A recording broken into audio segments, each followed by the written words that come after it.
With no further ado, we'll turn to Mr. Hitchens.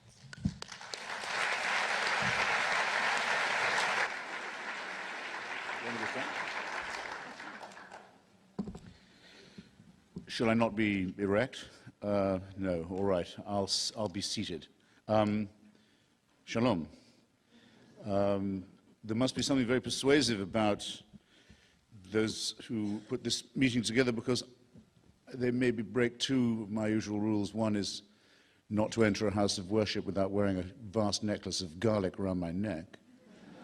And the other is to do no work, no labor of any kind on the International Day of the Working Class, May Day. So you maybe break two for a start. But hey, that's what commandments are for.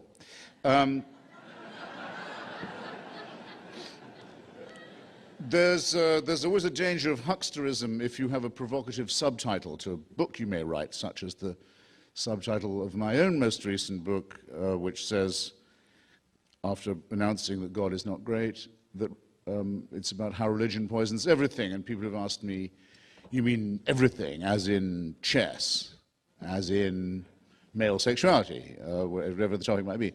The answer I give is, in a sense, yes, because religion, the religious cult, attacks us in our deepest integrity and morality. It says of us what it accuses atheists of saying, that we are nothing really but animals, fearful, naked, bare, forked creatures who, without divine permission, without the permission, in other words, of a supernatural dictatorship, a celestial North Korea, wouldn't know right from wrong, wouldn't be able to make a moral stand or announce a moral difference or do the right thing or elect to recommend that the right thing be done. Without supernatural guidance, we wouldn't know how to do that. In other words, it takes away our most basic essential integrity, or attempts to do so. In other words, yes, there's nothing that doesn't poison or doesn't threaten to poison, so that would be my opening proposition. I have evolved two brief challenges based on this argument, which is, in my view, the core argument of the religious and the believers. And I'll just briefly share them with you. I've tried this now in print, in person, in public, on the radio, on the television, and in innumerable other forums, and I haven't yet had a decent answer, but maybe tonight will be the night I am unhorsed. You have to propose a right action committed or a morally right statement made by a believer that could not have been made or performed or uttered by a non-believer. That's all you have to do. No one's been able to do it yet, but you are welcome to try, and if you succeed, then I'll tell you what the prize is, but not before. And then there's a corollary challenge, which is this: can you imagine or can you think of a wicked action undertaken or a wicked statement made by a believer because of their belief? That would not be attributable to an unbeliever, and you've already thought of one of those, haven't you? And before you're much older, you'll have thought of another wicked thing that has been done precisely and only because of faith, or an awful statement made. I'm not even going to specify. You've already thought of one. Everyone can do that. No one has any difficulty. While you ponder that, I feel I should add that the gravamen of the case against religion also depends upon its being our first, and that's to its credit, but for that reason also our worst attempt at an explanation of our lives, our ethics, our being, our nature. Religion is what we came up with as a matter of philosophy, as a matter of climatology, as a matter of seismology, as a matter of cosmology, as a matter of philosophy, all of these things when we didn't know very much, when we were in our fearful infancy, when we didn't know that we lived on a cooling planet with cracks in its crust that would lead to catastrophic events, when we did not know that diseases were spread by germs rather than by devils or by demons, when we didn't know that our planet was spherical, when we didn't know that it revolved around other heavenly bodies. It comes from the time we knew nothing. It's our first and therefore our worst explanation, and it burdens us. It burdens us to this day with that terrible legacy, with that heritage of ignorance and fear and cruelty and stupidity that is so much celebrated in the holy books that have become themselves such a burden and such a threat in our lives today. And this still shows.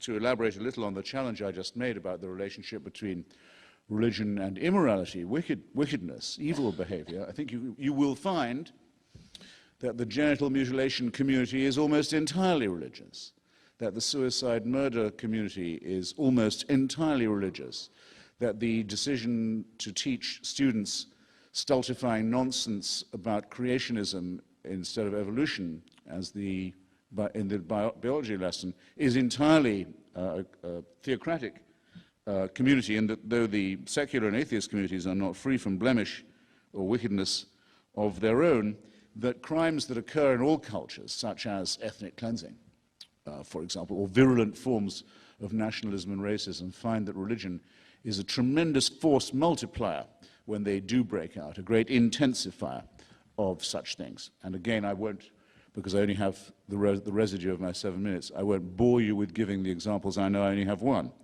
I notice. I'll close then and simply say that in order to believe any of this, you have to believe the following: that our species, 75,000 years old in archaeological terms, that's when the first traces show up, 100,000 years old for sure. Francis Collins and Richard Dawkins all agree on that. It's not less than 100, could be as many as 200,000 or quarter of a million years old. You have to believe to be religious now, that for the first, if we give it 100 as the round figure, for the first 95,000 years or so, people are born, die, probably having lived about 20, 25 years. Most of their children will die younger than that, in horrible ways, probably of their teeth or of diseases they can't give a name to. But the struggle goes on, painful, agonizing, and full of fear, and full of panic, and ignorance, and superstition, and disease. But slow progress is made, perhaps, and then relapses as people fight over women, fight over territory, fight over gain, fight just in order to fight. And heaven watches this. Paradise watches this. The Creator watches this for 95,000 years with folded arms. And after about 5,000 years says, it's time to intervene. Preferably by human sacrifice methods, and only in the most backward and primitive and fearful parts of the Middle East. And that'll constitute revelation, and that is going to be the participation of God in human affairs. If you believe that, then you are willing, ladies and gentlemen, to believe absolutely anything, but you believe something that suggests that your Creator is someone both bungling and incompetent, and at the very, very least, callous, inhumanly cold and indifferent, and at the worst, actively wicked. And I would say that human progress doesn't proceed like that all the indices of human progress can be measured precisely by the better tradition by which we have emancipated ourselves from the belief in a totalitarian boss. And that the bulk of that work remains ahead of us, and some of it can be done even this evening. Thank you.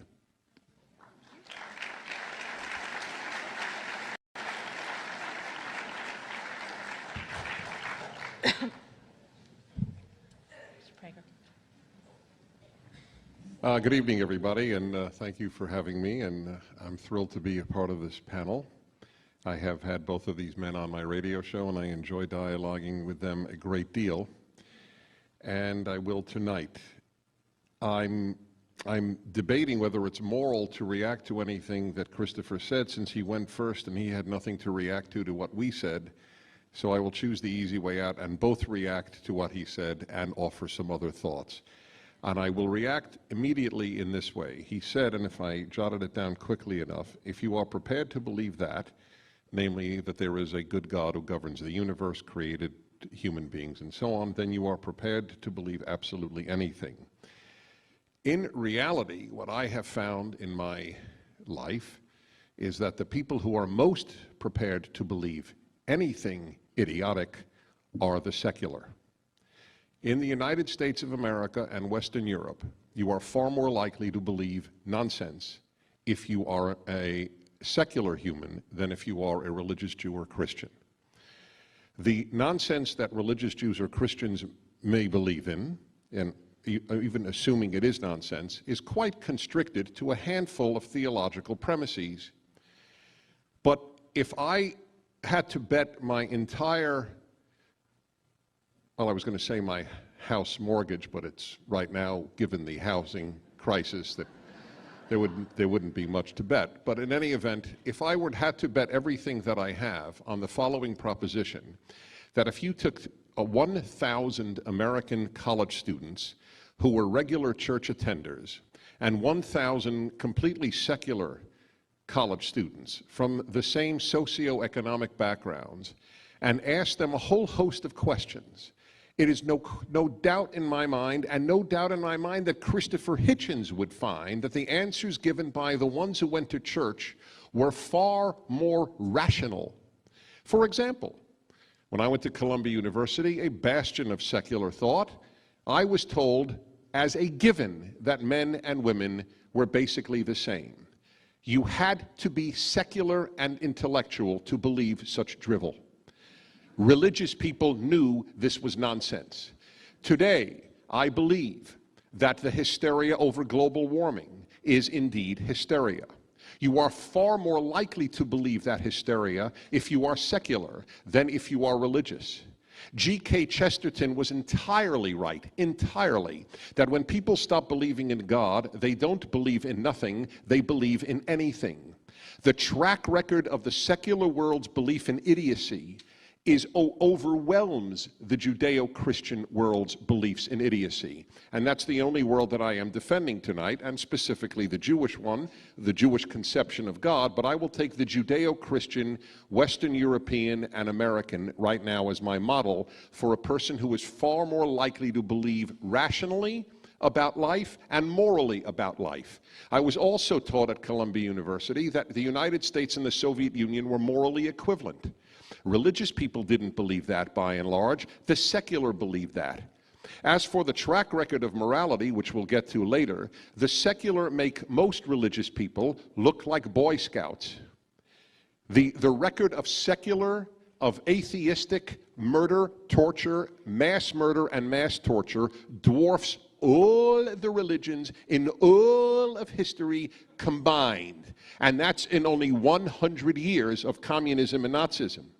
So I don't know where he got that from. If his issue is who's more likely to have rational conclusions about life, he has no good neighbors. He is stuck with a world that when it drops God, it drops wisdom. There are good people who are atheists, and there are twits who are religious. But there is no wisdom in the atheist and secular worlds. None. That is why we live in the age of stupidity in America today. The age that does believe that if you give a girl trucks, she will grow up to play with trucks.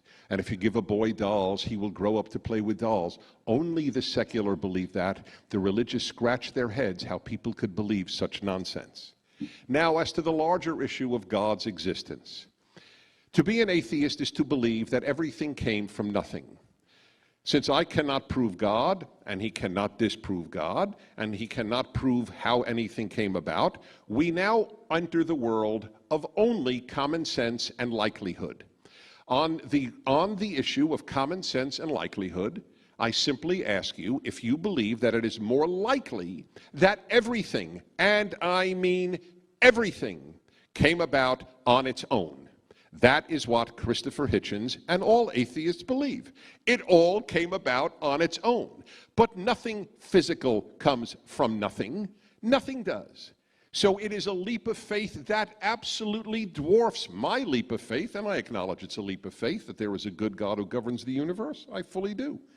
I accept Rabbi Milton Steinberg's great statement, which I will offer as in just a nutshell form. I will paraphrase.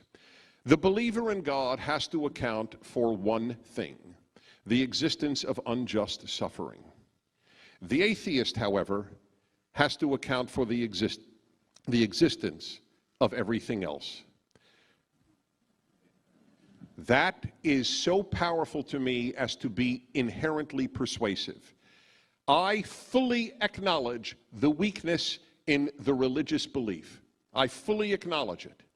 that if I believe there is a God, I have to somehow deal with children with cancer and tsunamis and so on. And every religious person acknowledges that difficulty, or every thinking religious person. But the atheist has to account for everything else. We went from nothing to Bach is a belief that he has. That's rational. We're the ones who make strange, irrational leaps of faith, not the atheist. Yes, we went from absolutely nothing, or even for that matter, from a rock to Beethoven's Ninth on its own. Okay? If you believe that, I conclude, then you are absolutely prepared to believe anything.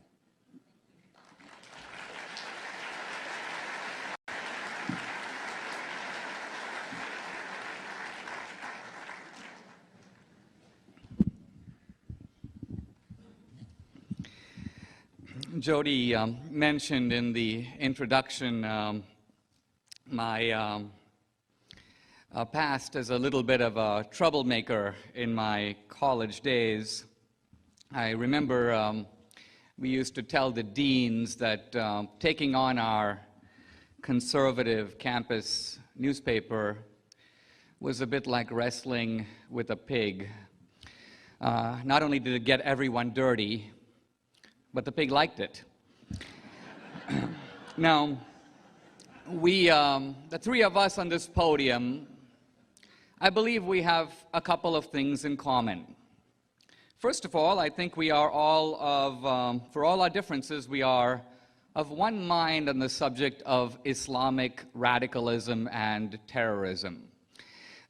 Since we all are relatively open-minded, we believe in keeping channels of open communication with the Islamic radicals, and this open communication, I think, should take the form of live ammunition.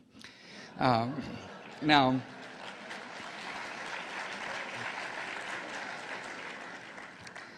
I believe in a sense it is not inaccurate to say also that all three of us are in a certain way agnostics. And what I mean by that is that there is a difference between religious belief and rational knowledge. I would say, for example, that I believe in God, but I wouldn't say I believe in my brother. I know the guy. So you believe when you don't know. In that sense, we are all in a field of open inquiry, using the same tools. Inference to the best explanation, history, philosophy, science, and so on. Christopher Hitchens began by posing what is to me a very striking question. He said, isn't it odd that you've got 100,000 years of uneventful history, and then suddenly God appears to jump in the picture? Suddenly, if you will, the religious story gets going. I would submit that even if you took God out of the picture completely, the puzzle remains. If we've been on this planet for 100,000 years as Darwinian primates, having pretty much the same brains that we have now, why is it the case that for 95,000 of those years, man accomplished virtually nothing? Not having invented a wheel, not having come up with a cave painting even, and then suddenly, 5,000 years ago, history gets started. History gets started in a lot of different places, the Egyptians, the Babylonians, the Sumerians. Everybody starts inventing stuff. It does appear as if some sort of a transcendent breath may have grabbed a couple of those Darwinian primates and breathed something we might call a soul into them. This would explain things a lot better, wouldn't it? Now, I'd like to say a little bit about myself. I'd like to say a little bit about God. I'd like to say a little bit about Christianity. I'd like to say a little bit about Jesus. In my own case, I'm a little bit of an oddity. I come from Bombay, India. My family is from a part of India called Goa. I was born Christian. The reason for this is the Portuguese missionaries dropped in on us a few hundred years ago, and they came with the Bible in one hand and a bayonet in the other. They were extremely persuasive. And yet, so I was raised Christian, but This is a point I want to make about the nature of religious belief. A lot of us learn our Christianity, our Judaism, when we are very young. We learn a Christianity adapted to our young mind when we are 5 or 7 or 8 years old. This is what I call crayon Christianity. It's a simplified idea of God as a big man with a Santa Claus beard and so on. Now, this is the Christianity we take to college, where we meet the younger versions of Christopher Hitchens in the form of graduate students, sometimes young professors, and they pelt your religious belief with skepticism. How can you believe this? Miracles, isn't that ridiculous in an age of science and so on? So many of us find that we can't answer those objections at a young age, and we find ourselves pulling away from our faith, from our religious convictions. This is not because those objections cannot be answered. We simply don't know the answers at that point in life. So in some senses, it is only in adult life that I have thought about those same questions and come to a certain adult or mature theism, very different from the beliefs I held when I was 8. And this theism, I think Dennis and I in some ways want to show, can withstand the skeptical assault and meet it on its own ground. I want to say in the short time I have left, I've got to adopt the motto here that King Henry VIII used with one of his wives. He said, "I shouldn't keep you too long." So I want to make one, if I may, scientific argument for God's existence. In recent decades, leading scientists have asked a very interesting question. The universe as we know it operates according to some very fixed numerical values. I'm not talking about our planet, the universe as a whole. The gravitational force is so strong, the electromagnetic force is so strong, the strong nuclear force, the so-called electroweak force, and so on and so on. One physicist, Lee Smolin, describes it as God is sitting at a desk with 100 different dials. Every dial set to a very definite and precise number. So the scientists asked this question: what if we were to alter the dials a little bit, fool with them, not a whole lot? What would happen? Stephen Hawking discusses this question in A Brief History of Time, and he notes that if you touch one of the dials and move it, he's talking about the rate of expansion of the universe, move it not 10%, not 1%, but 1 part in 100,000 millionth, we would have no universe. We would have no life. The entire universe needs to be as big as it is and as old as it is and to have precisely the values that it does, or else we would not be having this conversation. The whole universe appears to be a giant conspiracy to produce, well, us. This argument has put modern atheism completely on the defensive, and I also want to say it is an argument immune to Darwinian attack. So I'm delighted to be here and look forward to a skeptical exchange on these issues. I think at the end of the day, we're all going to be saying, thank God for religion, and specifically, thank God for Christianity. Thank you.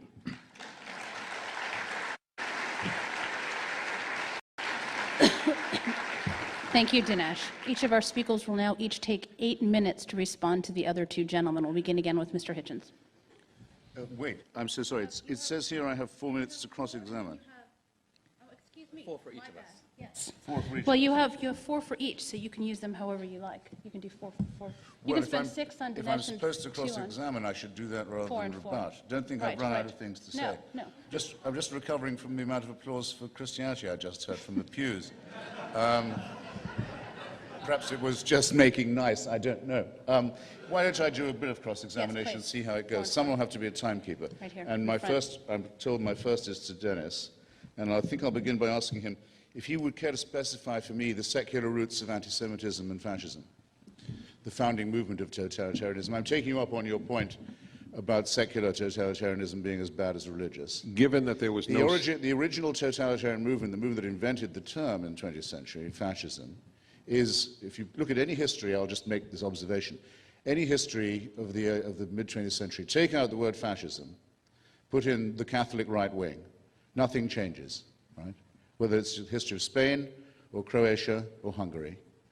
I want to know where the secular roots of anti-Semitism and fascism are, in your opinion.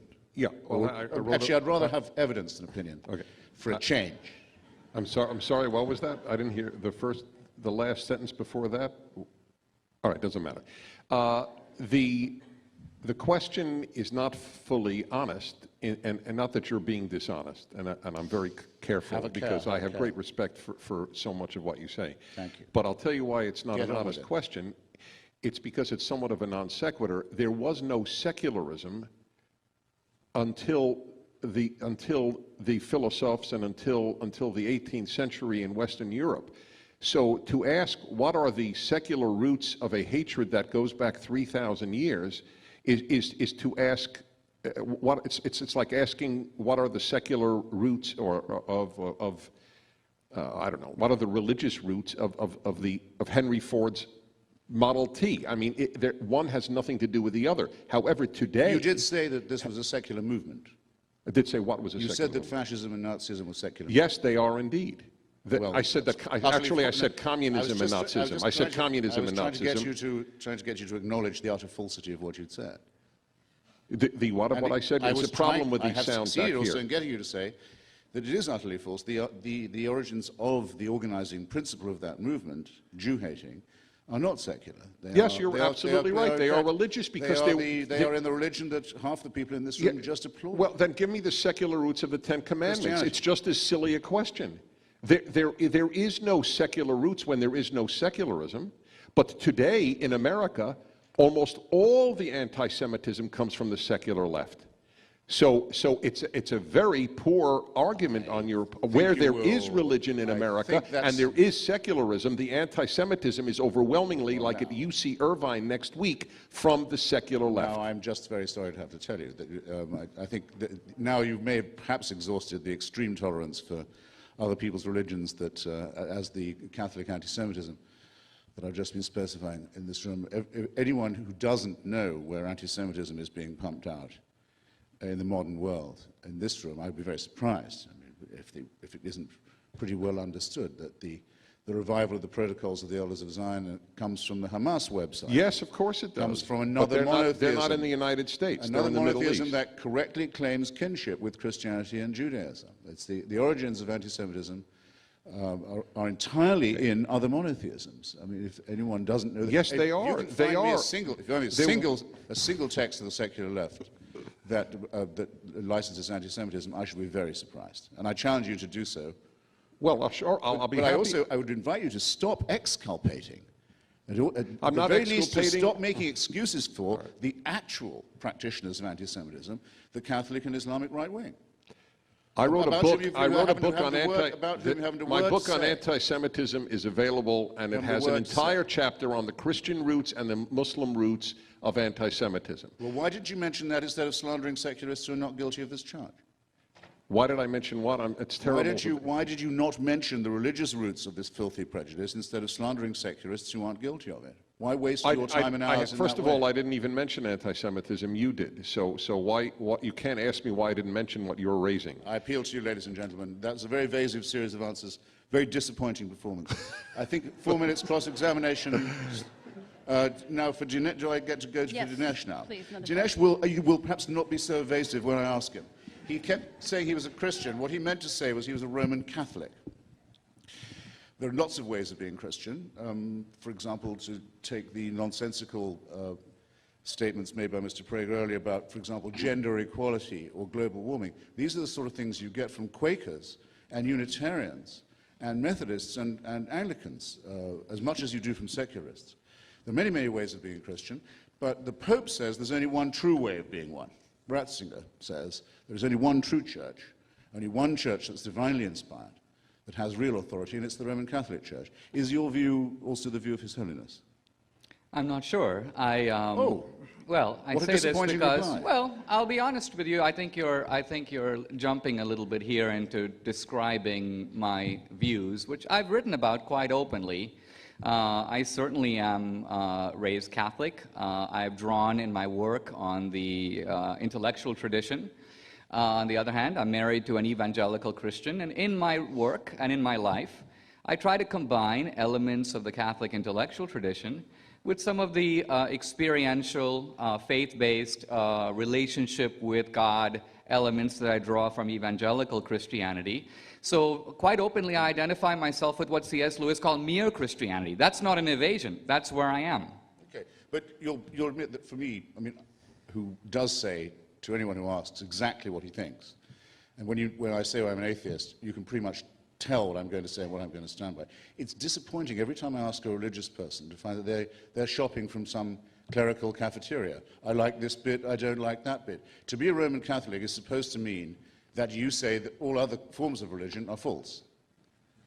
I don't think it does. First of all, I think that's flatly untrue, Christopher. It's worth pointing out.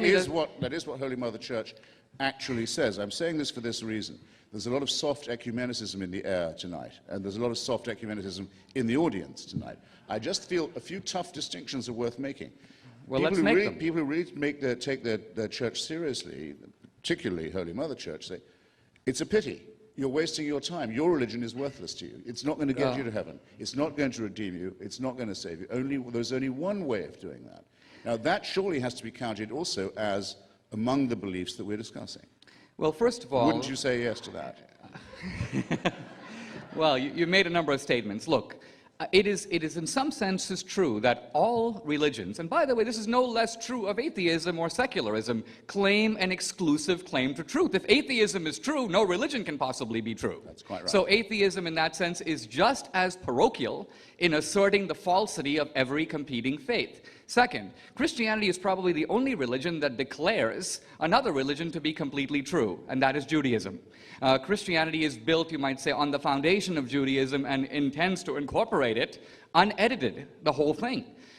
Third, even within Catholicism, there is something that actually ranks higher than the Pope and higher than all the encyclicals, and that is the inner voice of conscience. This is asserted in numerous ways, but it is a doctrinal teaching that conscience, the little referee, what Adam Smith called the impartial spectator inside of us, that is the ultimate authority. Not wanting to be accused of soft moderating, we need to pass the conversation on to Mr. Prager, please. All right. I'm sorry. It would be better to do rebuttals, wouldn't it? It would. Could you speak a bit louder? Let's try this and then we'll switch Wouldn't after rebuttals this. have been a lot better? Back and forth. Okay.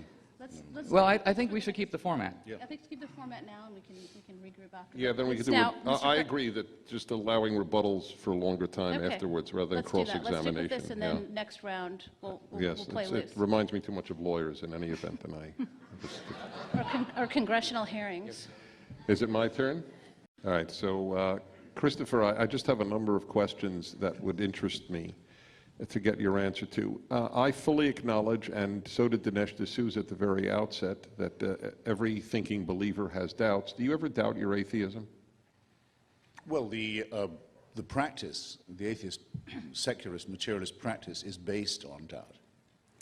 No, you're not answering my question. Do Well, you it's ever doubt? Do you ever doubt atheism? I sometimes doubt God's existence. Do you ever doubt God's non-existence? No. Okay, that is exactly a perfect example. I mean, I try. It is a perfect. I try, but I can't yes, succeed. All right.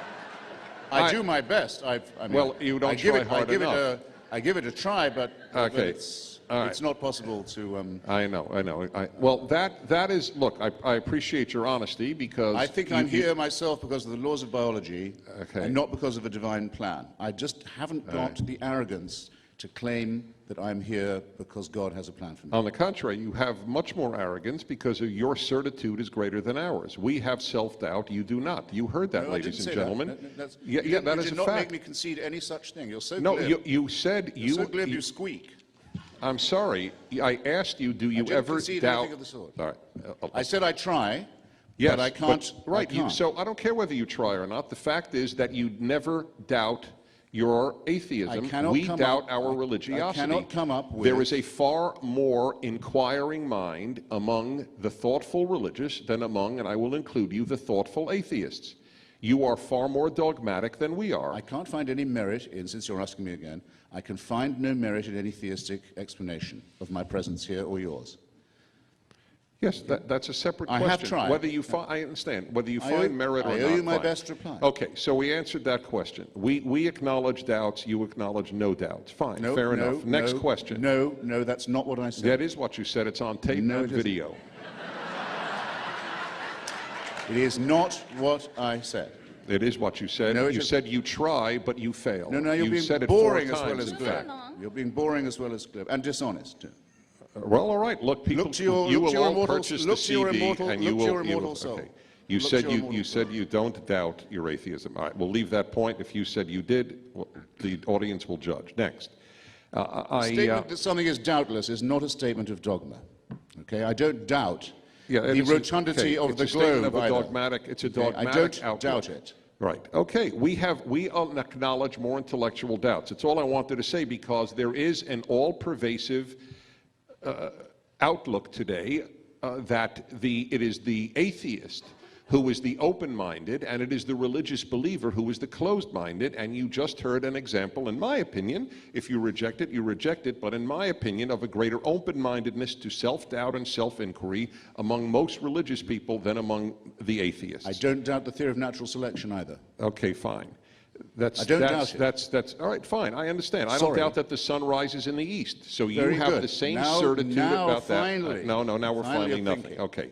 Now, you asked about can we come up with any good actions that were done because of religion that wouldn't be done by secularists, and you cannot. One cannot, and if one did, you would give them a prize to be announced later.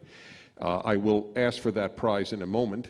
And you said, on the other hand, there are evil actions that can only be fostered by religion. I mean, that's beneath you. It's not intellectual. There are evils that have been committed that are horrific by both secularists. I don't know if Gulag came up and the communists came up and Kim Jong-il and Kim Il-sung in North Korea, who were avowed atheists, came up with less barbaric evils than any medievalist in religion. So this notion that the greatest evils or unique evils come out of religion is just historically inaccurate. I mean, there is despicable, sadistic cruelty everywhere. That's the human condition, unfortunately. Now, I will give you evidence, however, where religion has produced more good than its alternative. And I asked this of two secular professors, Pearl and Sam Oliner, O-L-I-N-E-R, teachers at Humboldt State, California State at Humboldt. And they wrote a book on altruism. There are not many books on altruism. There are 10 billion books on evil, almost none on altruism, which is too bad. And I asked them, they specifically studied rescuers of Jews during the Holocaust. And I said this, and I have it on tape. You have devoted your lives to studying altruism. You are secular. Mr. Prager, this would be a time to continue with the questioning of Okay, 1 minute. so this is my final statement to Christopher Hitchens. You are secular. If you could, knowing everything you know now, you are a Jew in the Holocaust, and you can knock on the door of a secular doctor. No, I didn't even say secular. A doctor, a lawyer, or a priest or a nun behind the third door. Which would you knock on in the hope that they would risk their lives to save you? And they said, without question, the priest or nun. Thank you. Now to Dinesh. All right. Now the problem with Dinesh is so far we agree on everything, and this is a very serious problem in a debate. You might want your money back, except for two things: one, you paid nothing, and second, that there is always Christopher Hitchens here. So I would suggest, why don't we move that along solves then? the problem of disagreement. Dennis, why don't we move along then, and we'll have Dinesh take on his rebuttals. Well, and I we'll did go want at to it sort of still, three, nevertheless, four, I did want to ask you I didn't something. feel myself being cross-examined in that last Yeah. rant, I've got to say. Yes. So let me. I I would do suggest that want we to throw ask the one thing of format out. Dinesh, though. I'll be very. You do want to do a Pentateuch New Testament kind of conversation? How about if we give Christopher just a minute to respond, Let's and do then that, Dennis can take ask two me a for that, question, Okay. and then I we'll move think on. after this one we'll sort of be more throw it open. Well, you only have to read Primo Levi. At least he'd be the one I think I would probably suggest first, to find out that there's nothing hypothetical about the question that was just asked to me. We know, because so many Jewish people did have to wonder who they could turn to in that moment. And we know exactly what happened when they turned. Oh, well, that's great. So what, the microphone doesn't work either now.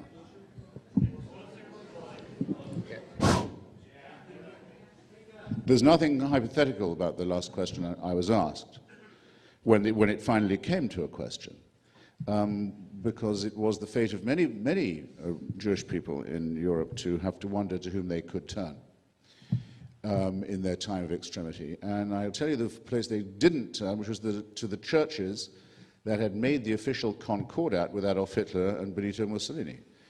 The churches that had told their parties to vote for him in the Reichstag, the church that had told, especially the Catholic Church, that had told its bishops to celebrate Adolf Hitler's birthday every year from the pulpit, which they did till April 1945, which had preached the anti-Semitism on which the Nazi Party based itself, which in many cases violated the seal of the confessional to turn over resistors, and in all cases turned over the birth records of the parishes of Bavaria and the rest of Germany, so that the Nuremberg laws could be enforced and everyone with even a particle of Jewish blood could be identified, set aside for deportation and persecution. Anyone who doesn't know this doesn't know anything about it. Not only that, not one person was excommunicated or threatened with excommunication by the church for taking part in the final solution.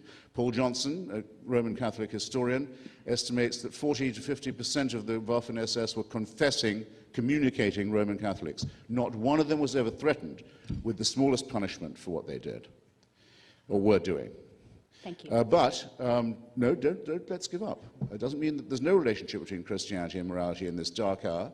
Joseph Goebbels was expelled, was excommunicated from the Roman Catholic Church. He was. Why? Do you know why? For marrying a Protestant. Magda Goebbels was a Protestant and a divorcee. Joseph Goebbels had the sacraments withdrawn from him. That's the only case I know of a Nazi being threatened with discipline by the Roman Catholic Church. To dare to ask me that question in that tone of voice in this audience, I think shows something really like moral irresponsibility. But that's my reply, and that's the short version. Okay? Try me on this again, and on the relationship between faith and totalitarianism, and I have a lot more for you. Okay? So just keep trying. Do you believe that Jews who definitionally do not accept Jesus as their Savior or the Trinity or any Christian, specifically Christian doctrine, are saved? I believe the answer to that is yes, although I would have to explain, but I'll answer in short form, yes. Okay. And in fact, by the way, my evidence for this is in the Bible, because there is a scene in the Bible where Abraham, who clearly came before Jesus, didn't know Jesus, didn't accept Jesus, is described as being in heaven. So quite clearly there has to be a mode of salvation applicable to the Old Testament before Jesus that doesn't include Jesus. It's not fair, but I'm just curious, given that your wife is an evangelical, would she agree with you on that? I think so, although this calls for further discussion. Okay, so I have one other question, and that is, you will this evening, to the extent that time would allow, you would be making the argument for the God, specifically the God of Israel. Is that correct? Yes, I would argue that Christianity takes, if you will, the Jewish idea of God and in some senses universalizes it. I mean, the universal principle is in Judaism. It's not invented by Christianity. But in some senses... Okay, I just wanted to understand. Go right ahead now. My turn, right? Okay, and I have... Christopher, I'm going to start with you.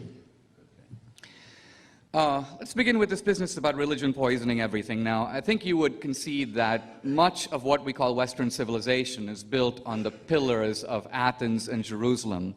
If you look at Western art, Western literature, Western sculpture, Western painting. So my question is, isn't it irresponsible to say religion poisons everything? Did religion poison Bach and Dante and Milton and Shakespeare and Raphael and Wren and the designers of the Gothic cathedrals? Can't you concede something good in religion? Well, I think that the great cultural task is to rescue things like, say, Chartres, or Verdi's Requiem, though Verdi was able to write perfectly good Requiem without being a believer in God. And we only know about most of the painters and architects and musicians that they had better have affirmed a belief in God at the time. It would have been a very painful death for them if they had not done so. We can't be sure of their sincerity. But just as I wrote a book about the Parthenon, for example, and think it should be regarded as a great temple of our civilization, and a great, as 5th century Athens was a great flourishing of it, but I don't agree with the cult of Pallas Athena. I don't agree with Athenian imperialism in Mytilene and Sparta. I don't agree with the Eleusinian mysteries and the various dark cults that disfigured ancient Okay, Greece. but it's quite possible to have the one, the glory, the architecture, the culture, the symmetry, the poetry and the music without the superstition. In fact, I would define the cultural task of agnosticism and atheism as being the recognition of the numinous and the transcendent while repudiating the superstitious and the supernatural. But if it was the case that a belief in Jupiter or Zeus or Diana inspired the Parthenon, it would actually be simply wrong and, in fact, historically narrow-minded to say that the Greek myths poisoned everything. Clearly, they had an enormously beneficial impact because they did inspire those people who built those buildings. So unless you're claiming... We can't know that. Well, two things. One, we can't know that the belief in these cults was sincerely affirmed rather than coerced. Are you maintaining that? That's the first thing. And the second thing is, if you grant this, Dinesh, if you want me to grant it, then you too have to say, well, as you very perilously have just already come close to saying, that any religion is as good as any other. You can go to heaven. Who cares that Jesus said you can only come to the Father by me? Doesn't matter. You're shifting ground on me. I'm simply saying that... And you have to say that the Aztecs... You're implying preposterous. You're implying preposterously... You have to say that the people who built the hideous temples based on human sacrifice everywhere from Cambodia to Mexico have just as good a claim to be the founders of our civilization. I'm sure you don't mean to make such an idiotic statement. Well, you implied a moment ago that all these great thinkers and artists must be closet atheists who did these things despite their religious beliefs and not because of them. I said that we may that not. Seems we may not speak. wrong. We may not speak for them. We may not say that we know what they thought. We'll let them speak for themselves. We may say for sure that they did not. They would not have dared to say differently. We know what happened to those who did. Let me shift ground. One of the themes that you stressed in your opening statement earlier, and we see it consistently among other of the so-called new atheists, is this equation between Islamic extremism on the one hand and Christianity on the other. Now, in dealing with the Islamic extremism, we could cite 9/11, the Bali bombing, the London bombing, the Madrid bombing, the list goes on. Who today would you say... Let me finish my question. It's my time. It's my time. Who would you say today is the Christian bin Laden? Where's the Christian Al-Qaeda? Where's the Christian Hamas and Hezbollah? Where's the Christian country run today along the lines of Khomeini's Iran? Name them. But I don't have to. I've never made any such... Will you admit then that this analogy is specious and that in fact there are fundamental differences between Christianity and Islam that the new atheists have been exploiting to, in a sense, transfer the guilt of Islamic radicalism onto Christianity? If you had asked me in the 1930s which religious belief I thought was the most threatening to the survival of human society and civilization, I would have said Roman Catholicism because of its very intimate and deep and nasty relationship with fascism. At that stage, the greatest threat to humanity was not jihadism, but at present it is. Religions take their turn at bat.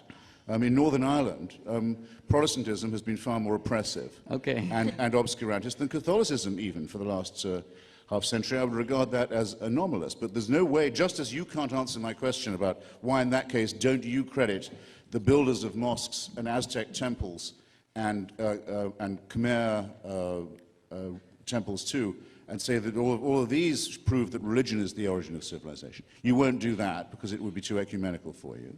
Dinesh, you have 3 minutes to use as you see fit. I have 3 more minutes? Oh, I see. I'm going to put one more question to Christopher and then switch to Dennis, if I may.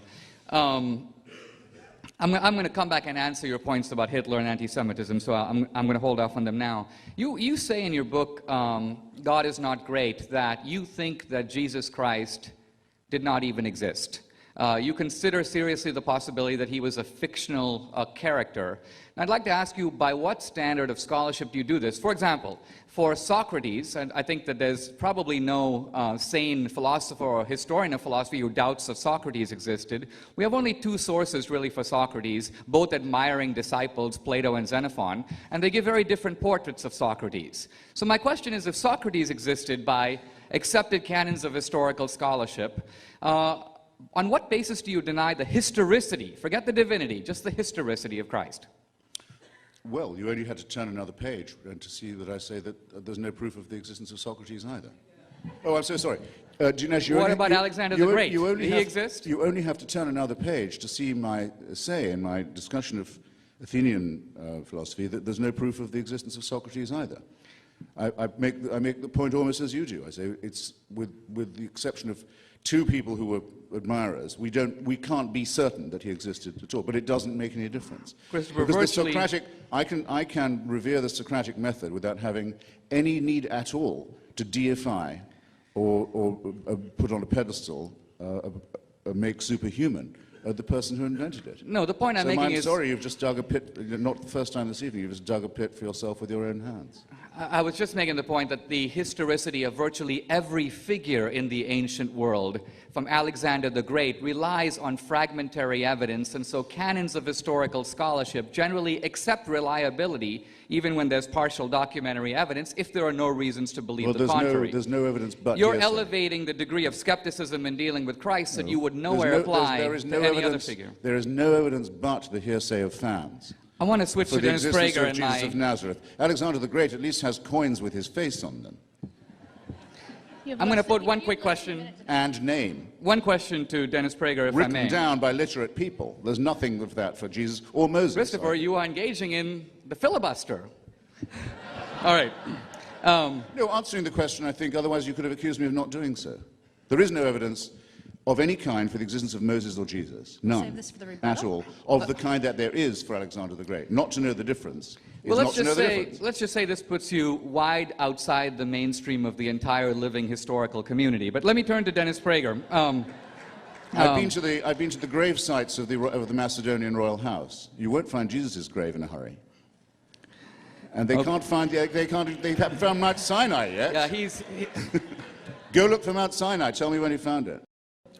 Dennis, I'm gonna pose to you a tough question, and I'm a little surprised Christopher hasn't posed it, but it's a problem for me in thinking about Christianity, particularly because of its relationship with Judaism. In looking at the teachings of Christ, you find a counsel of mercy, forgiveness, love, and so on. Even the atheists have a little bit of a hard time, although Christopher strains at the leash here, I have a little bit of a hard time attacking Jesus. It's a little bit hard to denounce the Beatitudes, the Sermon on the Mount. On the other hand, there are some passages in the Old Testament that do give one pause.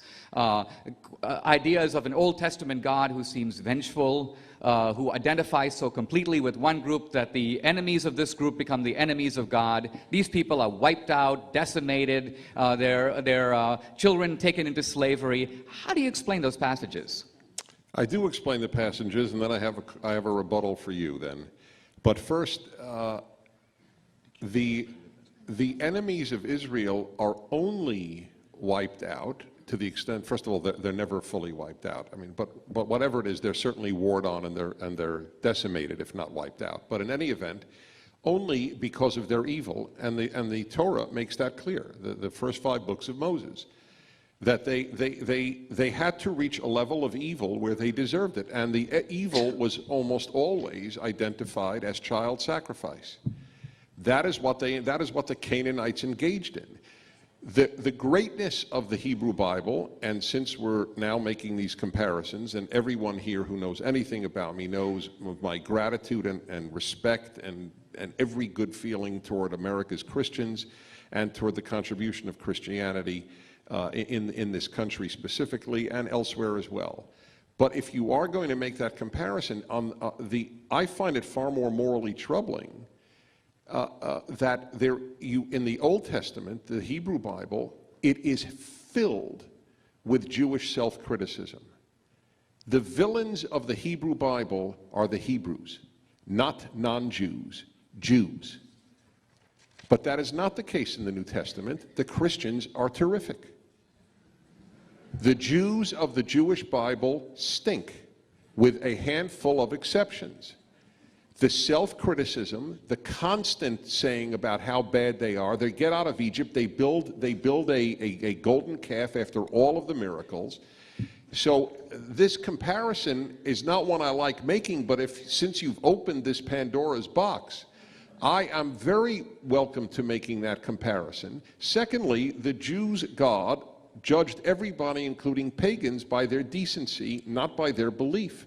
The Jew who reads the New Testament, and I have spectacular respect for what the New Testament has created, especially in the greatest country in the world. But I remember when I first read it, I was stunned at the amount of people who ended up in hell. And this was something totally foreign to me as a Jew, where people were punished solely because they were bad, never because of their wrong beliefs. So, and finally, the God of the Old Testament is the one who said, "Love your neighbor as yourself. I am God." Leviticus 19:18. It's literally the center of the Torah. It's in the middle of the third book of the Bible.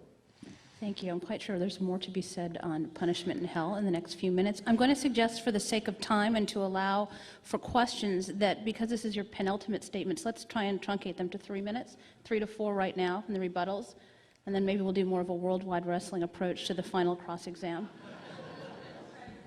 So, Mr. Hitchens, 3 to 4 minutes? I'm very happy to be able to agree with Dennis in his last point. The great advantage of Judaism is its engagement with Hellenism. Dinesh said that the pillars were Athens and Jerusalem. Actually, you have to pretty much choose between Athens and Jerusalem.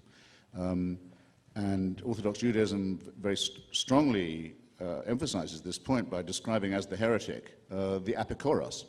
I'm sure I'm telling you something that most of you already know. The Epicurean, the follower of Lucretius, and forcing people to confront this heresy and to say, this is the terrible thing the Hellenists and the Hellenized believe, and thus, in many cases, making people think, actually, it doesn't sound too bad. And this is a risk that Judaism is dialectically prepared to run, and I think it does make it both morally and intellectually superior to the fantasy of Christianity and the hideous idea of vicarious redemption by human sacrifice, the morally obscene idea that by torturing somebody to death you can have your own sins taken away from you, commonly known in the bleaker bits of the Old Testament as scapegoating, something that's actively hideous and immoral as a belief. Now, I think I probably have to confront this question again of, or it may seem to you for the first time, of why is there something rather than nothing? The best answer I ever heard to this was by Professor Sidney Morgenbesser, who said, if there was nothing, you'd still be complaining. He was a great ironic figure. I think the question can be rephrased, if you will. 99% of all the species ever known to have existed on this planet, 99.8 actually, have ceased to exist, have become extinct. In our own solar system, we are the only planet that functions. All the others are either too damn hot or too damn cold, just in our own little cosmic suburb. And that's true of huge swathes of our own planet. And as you know, whatever you think about global warming, there's always a climatological crisis in our planet because it's always on a climatological knife edge between being too hot and being too cold. And one day it's going to just flame out. And that's just in the suburb where we live. If you look at it cosmologically and look at what Edwin Hubble discovered about the acceleration, the red shift, the rate at which the universe is expanding, it was very shocking for physicists to discover more recently that that rate is not declining, as Newtonian physics would suggest, but it's accelerating. The universe is exploding away faster than we thought it would. And very soon we'll come to nothingness. Out of the somethingness we now do have, nothingness is absolutely built in. So that's some design for those of you who believe that this must have an author and a creator. Whoever did this is planning for nothingness as the next big thing. And in the meantime, the Andromeda Galaxy is headed directly for us and is due in about 4 billion years, which is tomorrow in evolutionary time. Thank And you. how do you like those apples? Happy And what thoughts. kind of designer is this? And it replaces the question exactly where philosophy poses it in the first place. If you assume a designer, how do you explain his incompetence? And how do you explain his cruelty, his callousness, his stupidity, and his indifference? And that question can't be evaded by any of the pseudo-scientific cleverness we've heard this evening. And real science, even the contemplation of it, will show that the question is hollow. Thanks. Thank you. Mr. Prager. Look, I said earlier,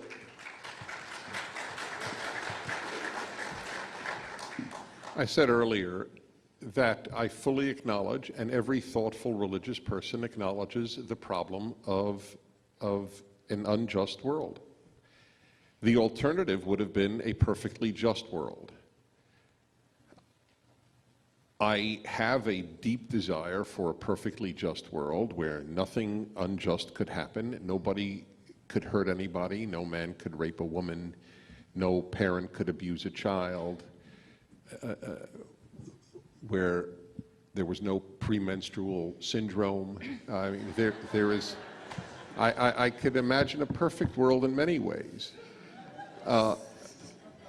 Would the world be one worth living in? I don't know. What happens to give meaning to life, ironically, is, for one thing, death. I mean, if I knew I was going to live forever, I'm not sure how much I would read, because I know why should I read that book? I could read it 2,000 years from now. Why should I get out of bed? I'm here forever.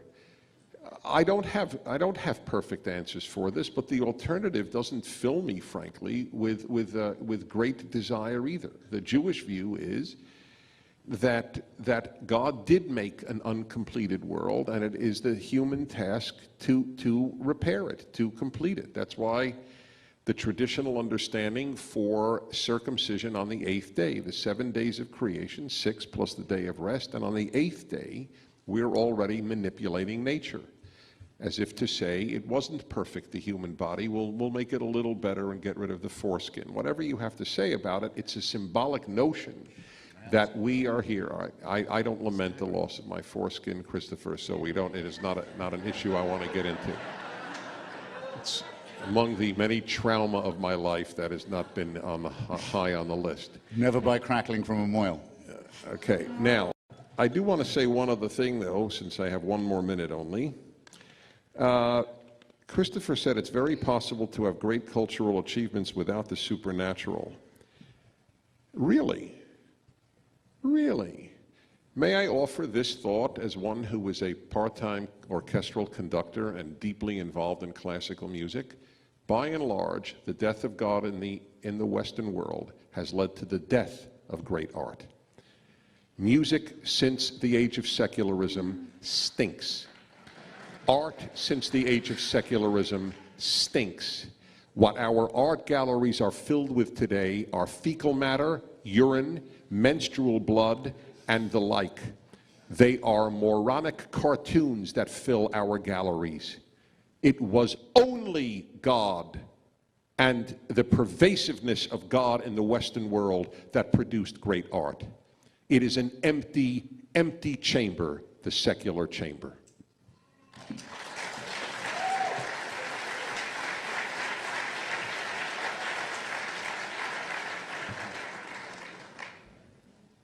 Mr. D'Souza. I thought I would focus my rebuttal on 2 themes that I think have been brought front and center in this debate. The first one is the offer of a prize, which always gets my attention. Name a principle of virtue invented by theism. And I'm going to name one invented specifically by Christianity. That is the movement to abolish slavery. Slavery is a universal institution. It's existed in all cultures. For millennia, slavery needed no defenders because it had no critics. Now, for the first time in Western civilization, slavery became controversial. Not just in the modern era. Slavery was abolished in most of Europe between the 4th century and the 10th century. And then starting in the modern era, groups of people, first the Quakers and then the evangelical Christians, took a theological premise, we are all created equal in the eyes of God, and derive from it a political conclusion. Therefore, no man has the right to rule another man without his consent. This idea, this political application of a theological maxim, became the basis not merely of anti-slavery or abolition, but also of modern democracy. Because the premise of modern representative democracy is precisely that no man has the right to rule another without consent. Here is a distinct and I think unarguable historical example, I don't deny there were Christians on the other side, of a virtue that was not in the world before the Christians, based on a theological proposition, derived it. There have been no purely atheist anti-slavery movements anywhere. Now, I now want to address the issue of Hitler, because you have to remember that Hitler, in Mein Kampf, says very clearly that I will say anything, propaganda he defines, as lying to achieve a goal. And in the early years, in the 1930s, in fact, if you go to atheist websites, you'll see a lot of quotations in which Hitler seems to endorse Christianity and the cross. You'll notice those quotations are all between about 1933 and they stop about 1936.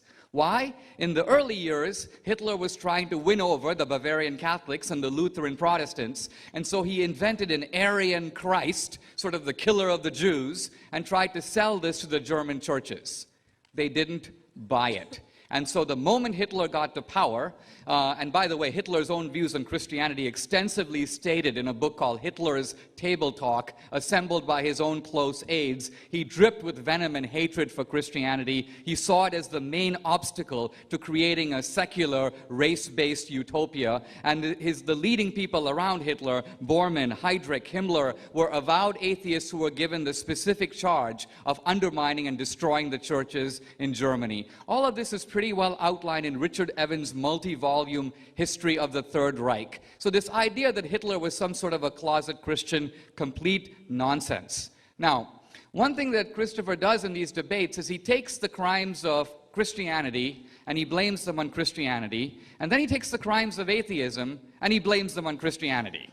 Now, this is cheating. The philosopher Daniel Dennett said very clearly, and I realize I've just got a few seconds, he said, listen, if Islam is to blame for Hamas and Hezbollah and Al-Qaeda, if there's something about Islam that gave rise to that, and if even the ordinary Muslim must take some responsibility for that, and even if the peace-loving Christian bears some responsibility for the Crusades and the Inquisition and the Salem witch trials, by the same logical token and extension, even the peace-loving atheist, yes, even you, Christopher, bear some responsibility for the horrendous crimes, the ocean of blood and the mountain of bodies. Not just Mao, not just Stalin, even a junior leaguer like Pol Pot. He's a little league atheist, doesn't even make it in the top category. He kills about 2 million in the space of 3 years. So you can't get around that. Atheism was their inspiration and the creation of a new man in a new utopia, liberated from traditional religion and morality. This was, in fact, the goal of those atheist regimes. Thank you.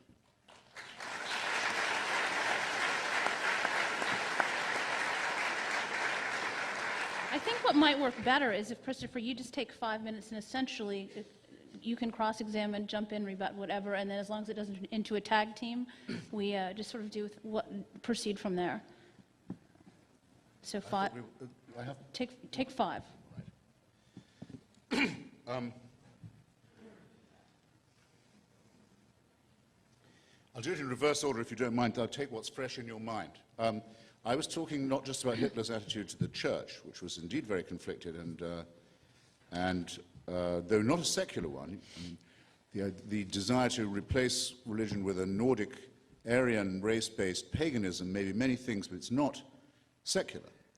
I was talking about the church's attitude to fascism and National Socialism, and that's what disgraces Christianity. They had to know.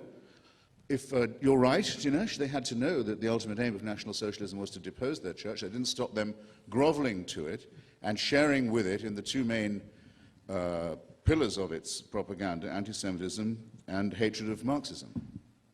Now, if you want me to accept responsibility for the Khmer Rouge, because I don't believe in God, you're not going to get me to do it, okay? And there's no one in this room who would think that was a fair indictment. If I say I don't believe in God, I do not become responsible for the crimes of Pol Pot, by definition. If I had published an article saying that the Khmer Rouge were misunderstood agricultural reformers, as I do have some friends on the left who I would have to say, remain my friends, did, then I would have to feel a twinge about the crimes of the Khmer Rouge, but not otherwise.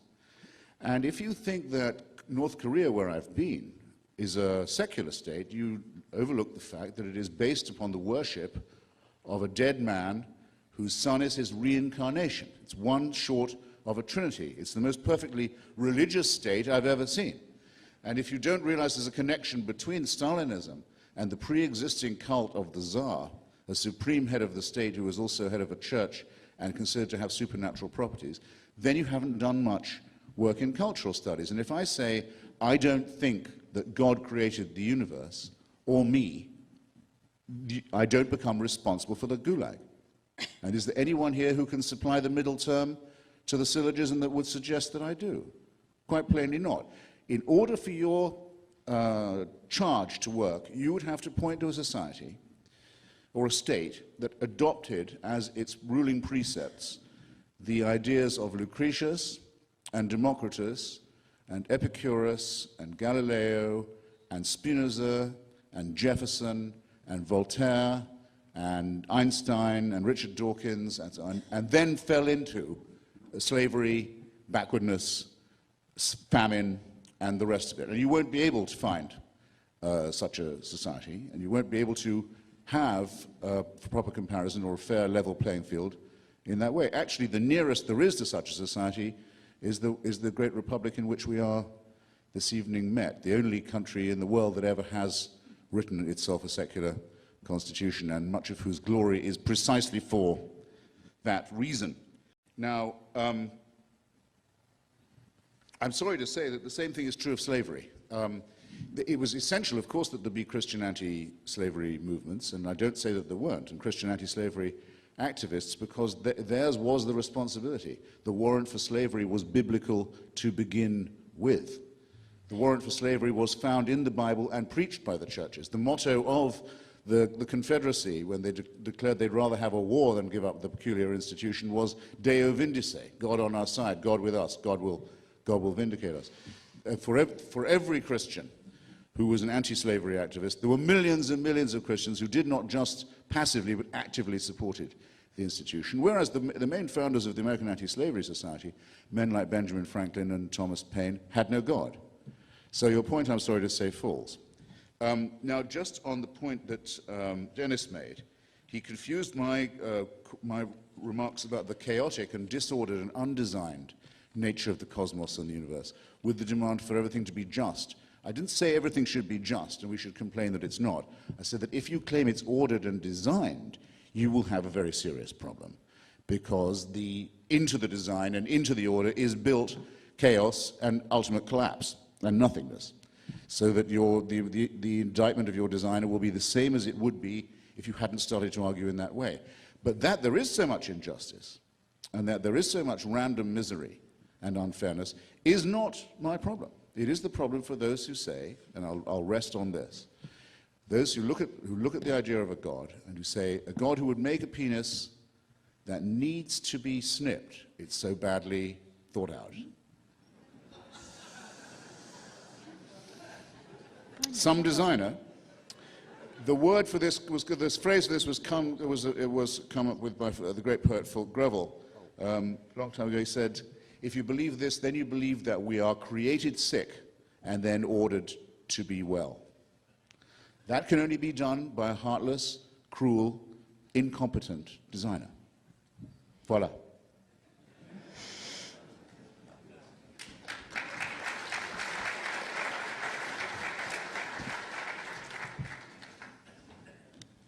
If I designed the world, I would have designed it differently as well.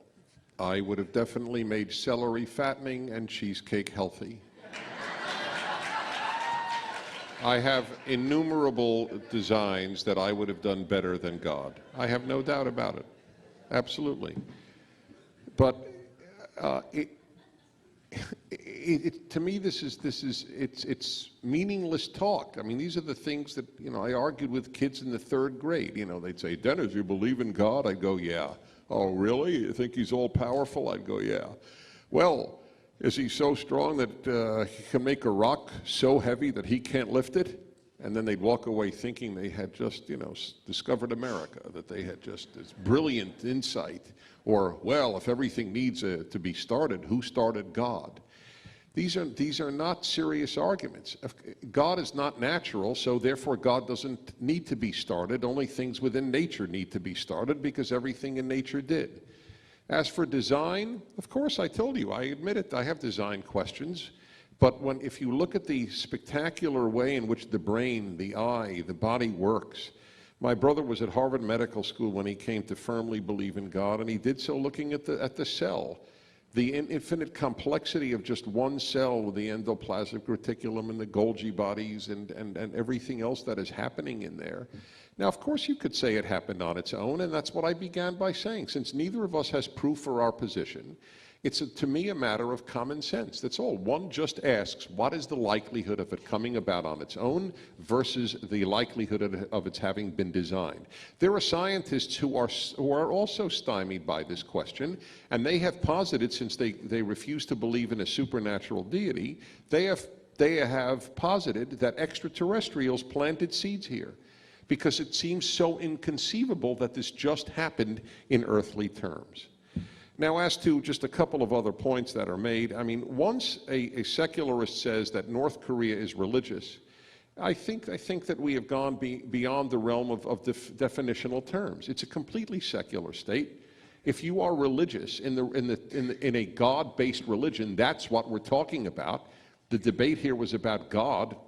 Of course, there are secular religious substitutes for God-based religion. That argues on our behalf, it seems to me, that the human being is designed to find meaning, and that in the godless universe there is no meaning. And of course there isn't. Yeah, there's subjective meaning. I like gardening. I like my kids. Of course there's subjective meaning, but in the final analysis, all is nothing after all. Everything is destroyed. We're all a coincidence anyway. There is no designer. It's all meaningless. Now, here is the question that I'll just have to end with. I just ask you who are atheists to ask yourself the 3 a.m. question. Do you really, really, really believe that in the final analysis, all really is meaningless? It's hard. You see, I go through the other entrance to the building of belief. It's secularism that makes me believe. That is so obvious to me that it's not possible that this is a meaningless world, then there must be a meaning giver. And that is what we call God. Do I have problems? Who thinks and doesn't have problems? But the purpose of life is not to be trouble-free. But one purpose of life is to have meaning, and without God, that's when you end up with what you see in your galleries, and you see the moral chaos of the secular university. Because without God, all is permitted, and because when there is no God, people don't believe in nothing, they believe in anything. And these are the things that keep me quite balanced, and with all my doubts, I believe in the God that this Torah revealed to the world. Thank you.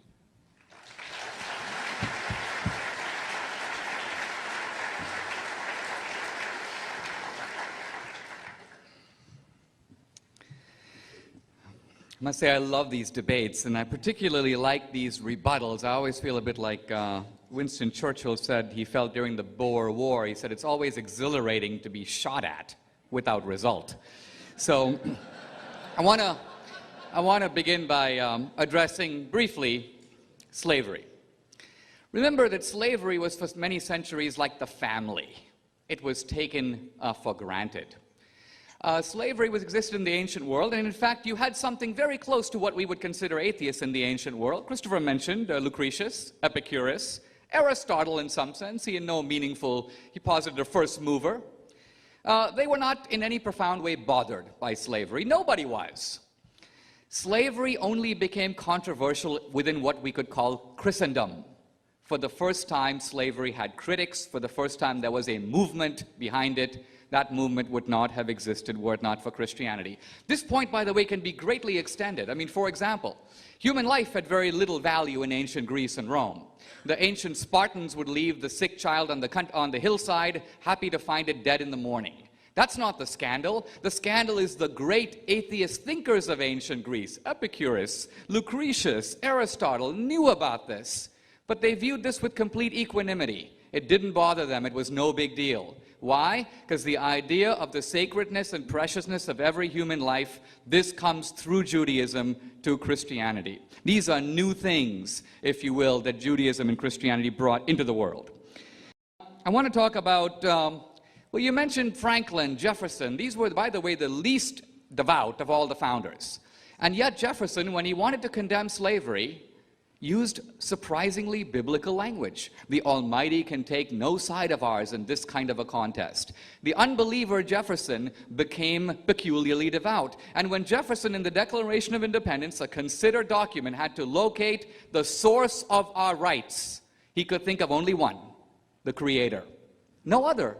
This was a man of the Enlightenment who could find no secular sources for rights to appeal to other than transcendent Creator. Finally, a point about, look, the only point I wanted to make about the crimes of religion and atheism are this. Christopher says he doesn't want to feel bad about the Khmer Rouge, and that's fine.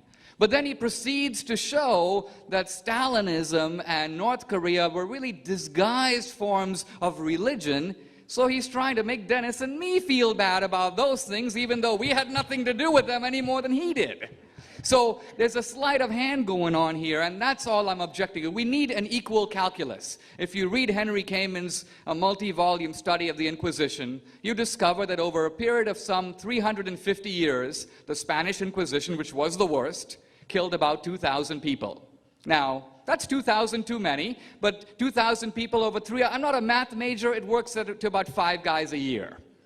This is not a world historical crime. An ordinary atheist on a good afternoon would wipe out multiples of these people. Now, Christopher Hitchens came, Richard Dawkins in his book, The God Delusion, says, but wait a minute. The atheists, the Christians killed in the name of Christianity. You might have had tyrants who happened to be atheists, but they didn't kill in the name of atheism. Now, see, Dawkins is an accomplished biologist, but there's a bit of a problem when you let a biologist leave the lab, because here's a guy with no understanding whatsoever of history. You just have to crack open the Communist Manifesto to see that atheism isn't incidental. It is integral to the Marxist philosophy. Religion is the opium or the opiate of the masses. The idea is to create a society in which religion is abolished, and class, and in the case of the Nazis, race, replaces traditional religious loyalties as the ultimate allegiance of man. Thank you. Thank you.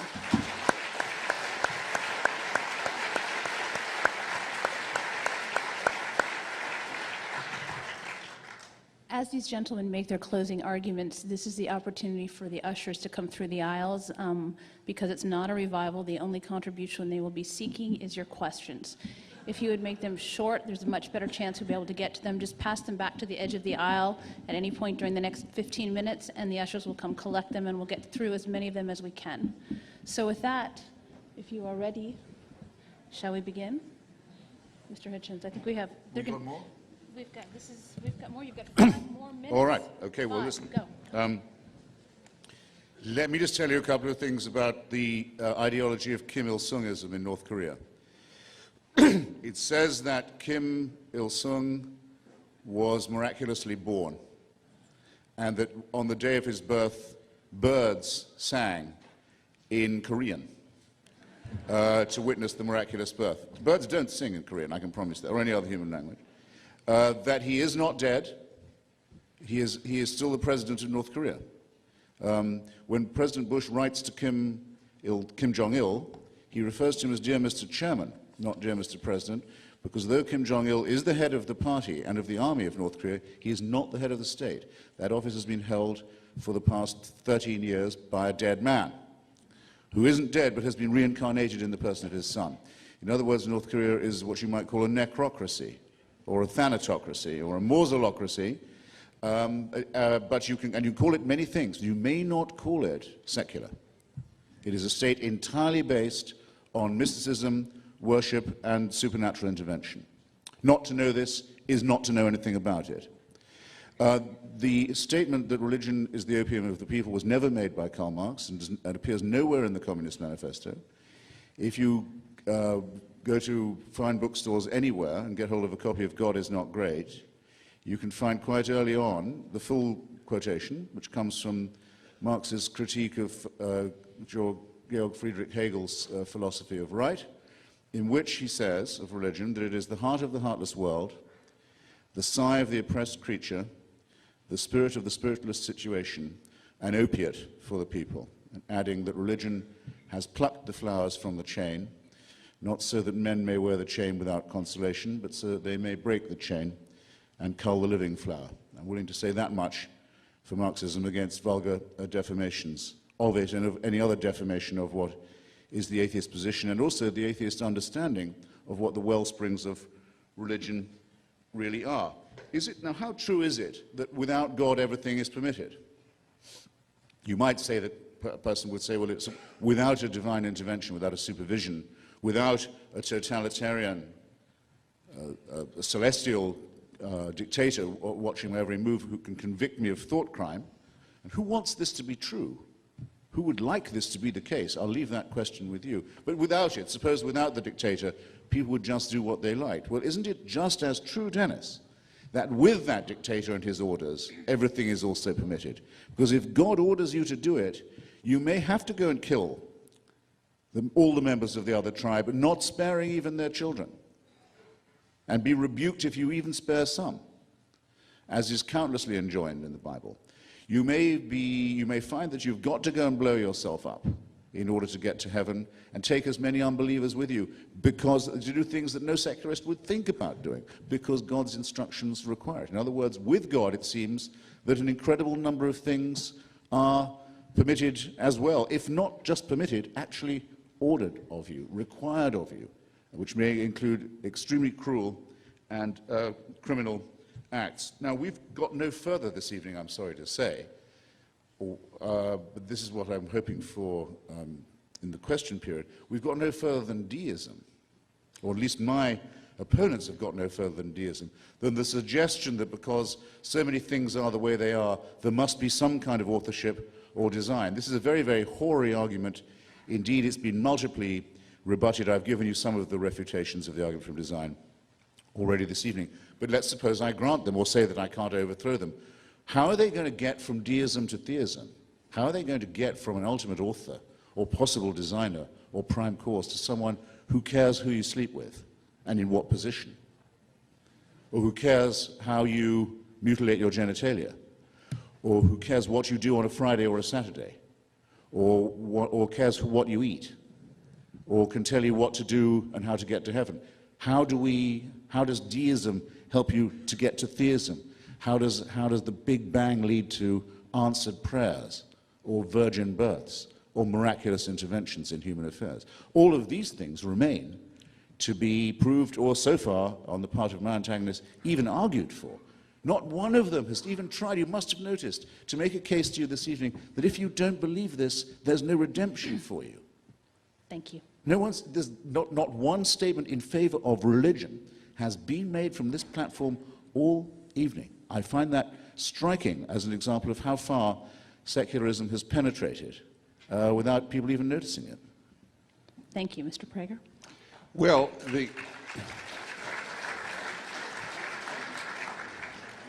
I can only speak for myself that I have the idiosyncratic tendency to only talk about the topic. The topic is the Christian God, the Jewish God. Well, now's your no chance, God. then. Okay, I didn't interrupt you. The topic was not the case for religion. The topic was about God. God or no God, specifically the Christian perception, the Jewish perception, or the atheist perception of no God. That's what we discussed. Exactly. Now, that's because that was the topic, and that's what we were invited to discuss. However, now having been invited to discuss Where is the transition made from the Creator God to a religion and a series of beliefs? I'll offer you in a nutshell a Jewish response.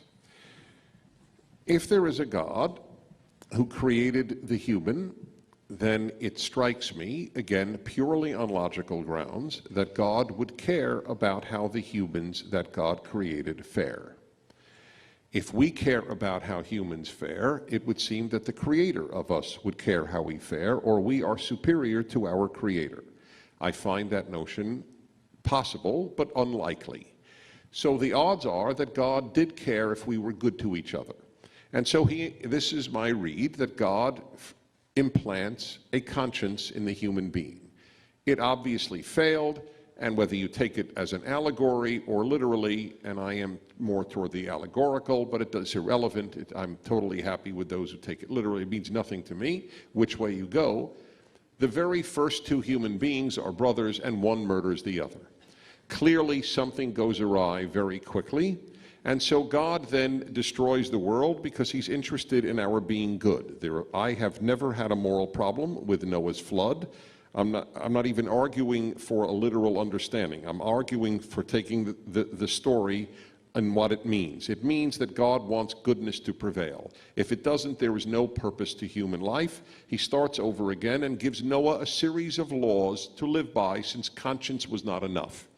That doesn't work, and God makes a third attempt to make the world better and gives a very explicit revelation of moral law to a small people, a particularly miserable people, a particularly ugly people, and a particularly small people called Hebrews.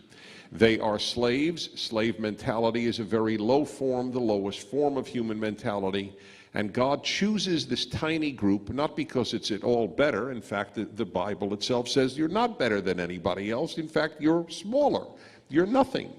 And if that group can elevate itself among the peoples and be in some ways a moral light, which Jews have been, despite the number of miserable Jews as there are miserable peoples of any group, but Judaism did give Christianity, did give the moral ideals that the Western world lives by, and Jews did become a people that elevated itself in many ways.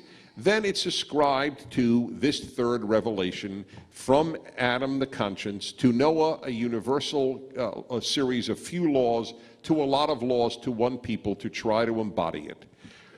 Now, I would like to add at this point a fourth, can you give me a minute? 40 seconds. How do we go from a minute to 20 seconds inside of 10 seconds? 30. All right, I will Take just, 1 minute. okay, there is something She's I the want equivalent of God on this podium. I'm sorry? Oh, there we go. She's playing God on the podium. Correct. I do want to add something here, because then comes Christianity, and I want to just, the time factor is more troublesome than even on radio when I have to break for commercials. But nevertheless, it's inevitable, and I appreciate that. A very quick word on how this religious Jew sees Christianity, because you heard how a religious Christian sees Judaism. I believe that Christianity, when rooted in the Hebrew Bible, as indeed Christianity in America certainly has been, this has been a very Judeo-Christian Christianity in America. I believe it is an expression of divine will. I do not believe that there is only one road to God, nor does Judaism. The most Orthodox Jew in the world, the most insular, most isolated Orthodox Jew would never say that only Jews can reach God or only Jews are saved. It has never, ever, ever been a Jewish position.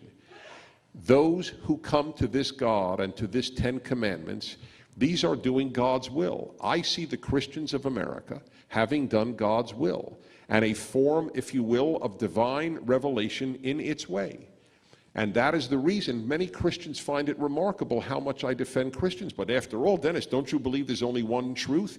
I believe there's only one empirical truth, but I don't believe there is only one way to God, and nor does my religion.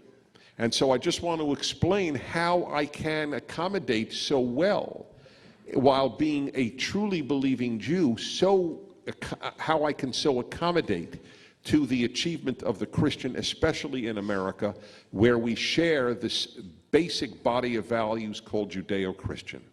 Thank you.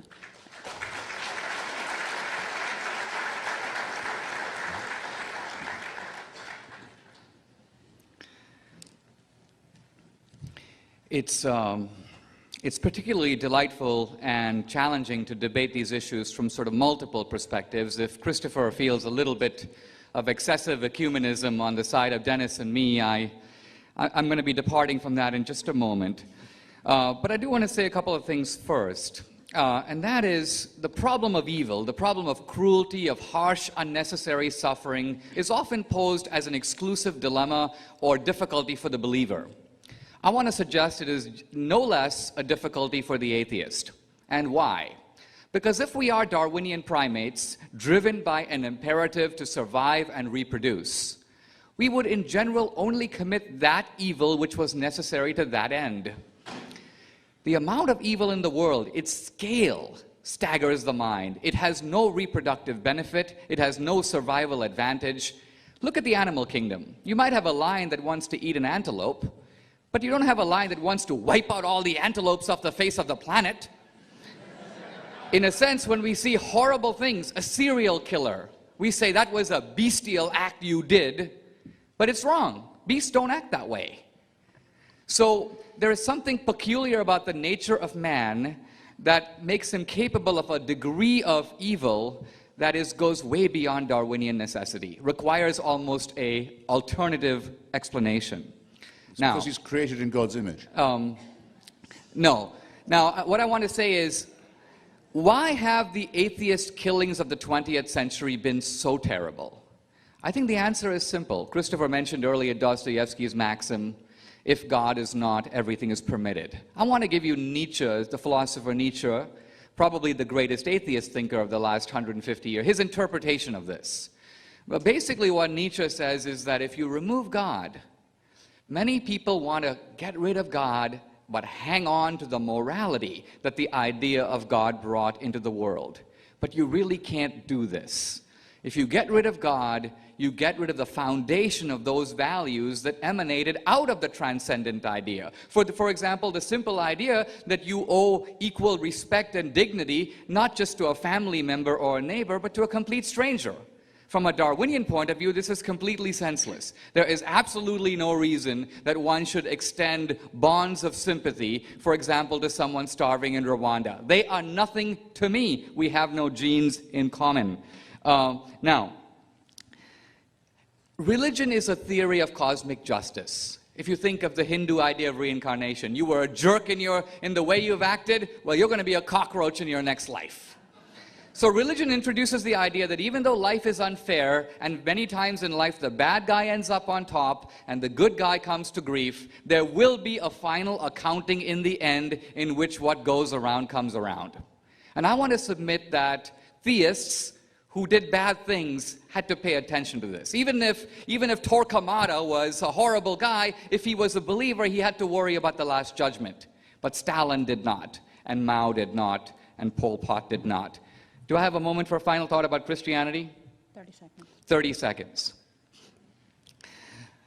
Human beings are at this level, down here, but we have within us this aspiration to perfection, perfect beauty, perfect justice, perfect truth. Man is down here, God is up here.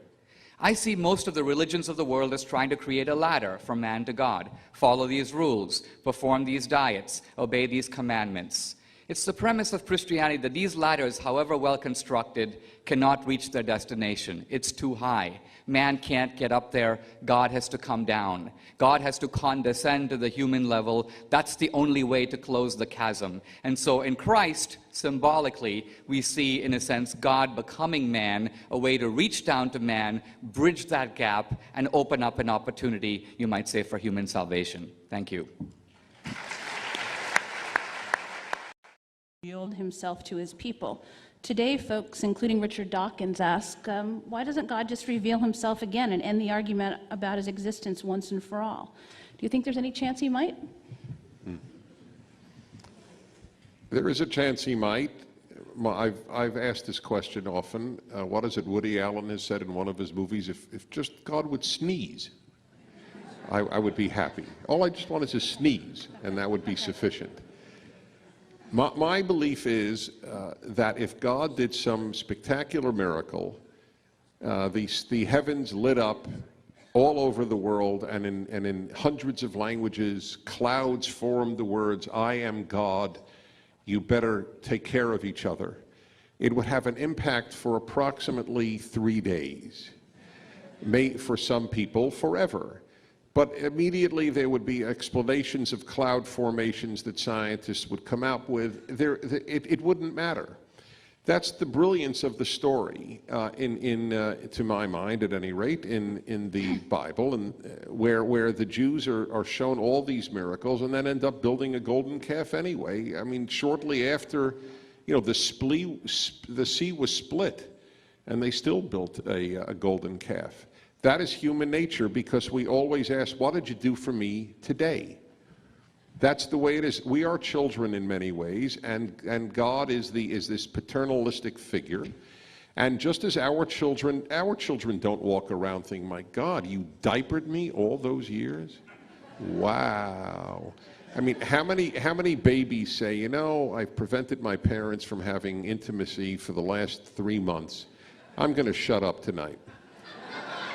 It just doesn't happen. The human is not built in with gratitude. And so the same thing with God. It's, "What did you do for me lately?" So I don't think it would work if God did make some revelation. And finally, I don't think there's anything for God to reveal. There's nothing new to be said. It's been said. There's nothing new to be said. It is our task. There is an instruction manual that I believe in, and if you follow it, generally speaking, people are kinder. And if you don't follow it, or you pervert it, then obviously bad happens. But I don't know, what is God going to add today? What exactly? Don't abuse children? Don't build gas chambers? What hasn't been said? It's been said. It's our task to say either I will live by it or not. But that's my answer to that question. Actually, there is nothing against child abuse or genocide in the Ten Commandments, since you happen to mention those Well, two there questions. is. There's do not murder. There is. Murder means the immoral killing of an innocent. So there is, in fact, a prescription. There's nothing for child abuse and nothing against genocide. Well, Genocide is about to be recommended against the Amalekites only a few pages later. Yes, against the Amalekites, it is one exception because of a horrific evil. It never happened, but that it is prescribed. I have no answer to it, just as I cannot tell you that if God, people say, well, what if God told you to sacrifice your child, like he told Abraham? And no condemnation of slavery or child abuse. Okay. But of coveting, yes. Of envy, yes. Well, of ambition, yes. Okay. This is obviously man-made, and man-made at a time of Stone Age morality. Okay. There's no divine presence or inspiration in it at all. Surely that must be plain. Oh, well, that is a matter of opinion. My opinion is that the break with everything preceding the Old Testament, specifically the first 5 books, is so enormous that you have to either explain its authors as supermen or some divine authorship involved. The notion that there is an invisible God who prefers goodness to evil was unknown in the world. The idea that this life is to be celebrated. Remember, Judaism arose out of Egypt. In Egypt, the Book of the Dead was the Bible. The pyramids were the great works of art, and they were tombs. The Egyptians celebrated death. And it was that Torah coming out of Egypt that said, I have put before you life and death, and you shall choose life.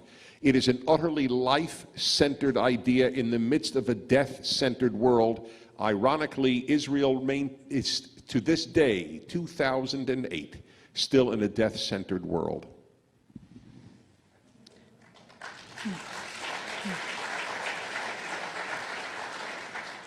Question for Mr. Hitchens. You state that you don't want God, or God as you define him, to exist. But what if it turned out that this God, unlike many of his flawed followers, were full of mercy and love towards those who suffer? The God of the prodigal son, be it the parable, the painting, or the book. Would that be a God you could accept? No, because let me say what I think about the underlay of that question, which is people trying to design the sort of God they would like. This is a part of the religious cafeteria of which I'm so critical. God, if he exists, does not owe me an explanation. It would be idle, it seems to me, and trivial to say, well, if you exist, why are you cruel? It's boring and self-pitying to talk like that. Pascal says, in his famous wager, well, what have you got to lose? If he does exist, you may find yourself tremendously fortunate if you make the right propitiations and if you agree with his existence. And if he doesn't, well, then you haven't lost a thing. Now, I regard that as another example of the essential immorality of religious preachment. That seems to me a hucksterish thing to be saying on Pascal's part. My reply to it would be, Bertrand Russell's reply to this, by the way, was, if he was confronted with God on the day he died, what would he say? He said, "Oh Lord, you did not give us enough evidence." A bit dry. I think I would say, if I had my chance at Pascal's bat, I would say, well, if your reputation, sir, because it appears to be, sir, or Lord, is as I understand it to be, it might be that you would look more kindly upon someone who would not pretend to believe you in the hope of a reward or the fear of a punishment, someone who would rather try and lead an ethical life without that bribe, without that inducement, and that I might in that way perhaps earn the credit of this very dubious character. But you see, even to talk like this is surely to make ourselves realize that no grown-up can really allow themselves to think this way. We are responsible ourselves for how we treat others. We are responsible ourselves for human solidarity, and we will suffer when those solidarities break down. And we have a great interest as well as a great need to keep human dignity and decency alive for its own sake. Not because we fear heaven, not because we fear hell or wish for heaven or desire any of these other sorts of primitive fear or inducement. May I have a brief response? God is in the Abrahamic tradition, and in fact, I think for all the major religions, an immaterial being. And there is something inherently ridiculous in demanding a material proof of an immaterial being. You have to ask, what is the kind of evidence that would convince me? So, for example, gravity is immaterial. Now, not the effects of gravity. If I jump out of a tall tower, I plummet to the ground. But that's me. Gravity is the law describing what I did. Where do we find gravity? We infer it from its effects. So the question is, we have here a universe. It had a beginning. Presumably didn't create itself. Who created it? Or what created it? That what can't be natural. The universe includes everything, all of nature. It has to be non-natural. Let us say supernatural. It has to be pretty powerful, maybe not all powerful, but close to it. That we call God. Now, in one of my debates with the atheist Michael Shermer, I told him, I said, what kind of proof would convince you that God exists? What if you found a planet that had emblazoned on it, Yahweh made this? Would you convert on the spot? And he said no. He said, I can think of no evidence whatever that would convince me. In a sense, I guess what we're getting at here is, there is here, I think, not only, and I think on the part of Russell too, a refusal to believe, but an atheism that has explanations other than simply the absence of evidence. In some senses, Christopher got close to it earlier in this debate where he said, to me, God is a bit like a celestial despot. Heaven is sort of like celestial North Korea. I don't want to stand there handing out garlands for eternity. I don't want to go to that kind of place. So it's not as if God is grabbing the unbeliever and flinging him into hell. God is making heaven available to everyone, and the atheist of his free will is saying, I don't want to go there. That's right.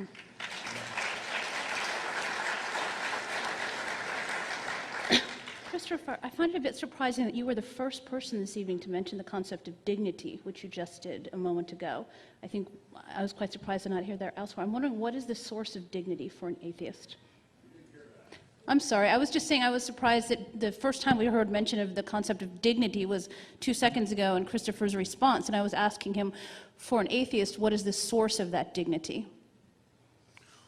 Well, the golden rule, which often Christians claim originates with the Sermon on the Mount, Jews tend to attribute to the Babylonian rabbi Hillel, but actually versions of it can be found as early as the Analects of Confucius and other doctrines, and it's probably the case that no human society has ever not had a version of it. It simply says that you expect others to treat you as you would wish them to be treated by you. Sometimes it's the other way around, but that's what the golden rule is. In other words, that this is in some way innate in us, and that the desire for respect and for self-respect and the reciprocal properties that underlie that are common to human society. I mean, how likely would it be that the Jewish people could get all the way to Mount Sinai under the impression that adultery and theft and murder and perjury were okay, only to be brought up short by the revelation from Sinai, by divine intervention, that it's not kosher after all? They couldn't have got that far if they'd been under any other impression. Now, I happen to know, I'd be pretty sure at any rate, that there is no truth in the story of the Exodus, that it's a myth, it's a legend, but nonetheless, as an account of the origin of morality, it's imperfect in this respect. It assumes that, without divine revelation, people would think that society could be run with perjury, with murder, and with theft, not condemned. Well, this is obvious nonsense.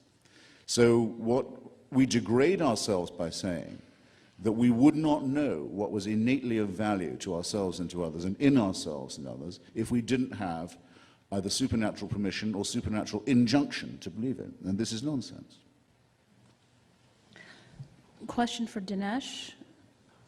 Dinesh, you stated that you believe Dennis is saved without, this is getting personal, is saved without understanding and believing in Christ's sacrifice on the cross to satisfy God's wrath against his sin. Please elaborate on how a modern-day Jew can be saved according to your beliefs without professing a belief in Jesus. I think the Christian belief, which I share, is that ultimately all salvation is through Christ. I don't deny that for a minute.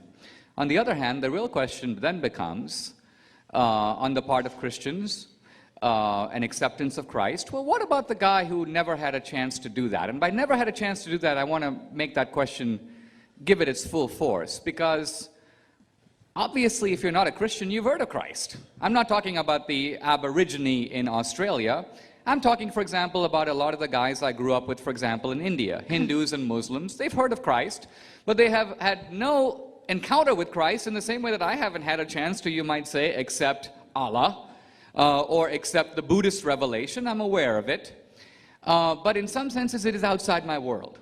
So the question then becomes, how does divine justice treat those people? The short answer is, in some profound way, we don't know. We are all seeing this through a glass darkly. I wouldn't presume to be God. I'm simply applying Christian principles to trying to understand this question. Does Christ's salvation extend beyond the orbits of Christianity? And I think that it does. But I speak not as a theologian, just as a believing Christian. Along the same line, Dennis, who do you think Jesus was? I think that he was a Jewish rabbi who was what we would call today an Orthodox Jew, and that he would be very surprised that there was a religion in his name. That is my view of who he was. He taught many things that were just traditional Judaism. He taught a handful of things that were not, most specifically, interestingly, with regard to divorce. Judaism has always allowed for it. Judaism, in my understanding, has always placed a premium on a fulfilled life and a bad marriage.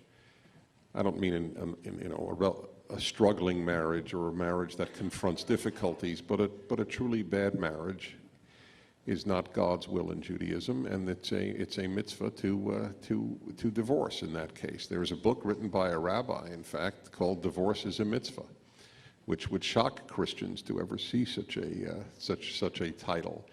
But by and large, he was a Jew in a time where there were many sects within Judaism, and the Jewish plight was awful, and the belief that the end of times was near was one that I suspect Jesus had, and that many others had. Certainly, I think Paul did. But what is more important is, how do I see Jesus? The more important question for me is, how do I see Jesus in the light of the Christians that I so love? And I have come to this working answer, and it's fascinating for me to hear Dinesh, a believing Christian, we're asking complementary questions. How does a Christian, you were asked, in any way say that somebody could be saved who did hear of Christ after? Well, not Aborigines could be saved. And I'm being asked, well, how does a Jew who doesn't believe in Jesus look at Christians? I mean, that's the more interesting question than how do I look at Jesus, to me in any event. Are they walking around believing in something untenable, silly? What do I believe? I have come to this conclusion. Whatever belief brings you to the God of Israel, that I believe is indeed the true God, whatever belief brings you to that and brings you to the goodness that is demanded by that God has my blessings and has Judaism's blessings and may very well be divine will. So I have an almost heretical view of Jesus to many Christians. I think he came to non-Jews. I don't think he came to Jews, because there would have been no reason for Jews at the time, no good reason, to have said, oh, look at that, God came. There's no notion in Judaism of God coming in human flesh. I argue with Jewish friends, interestingly, just had this argument this last Sabbath at our Shabbat meal. I said, I fully can entertain the idea that God can do anything, including come in human form. But that's separate from why Jews would have believed that at the time. There would have been no reason.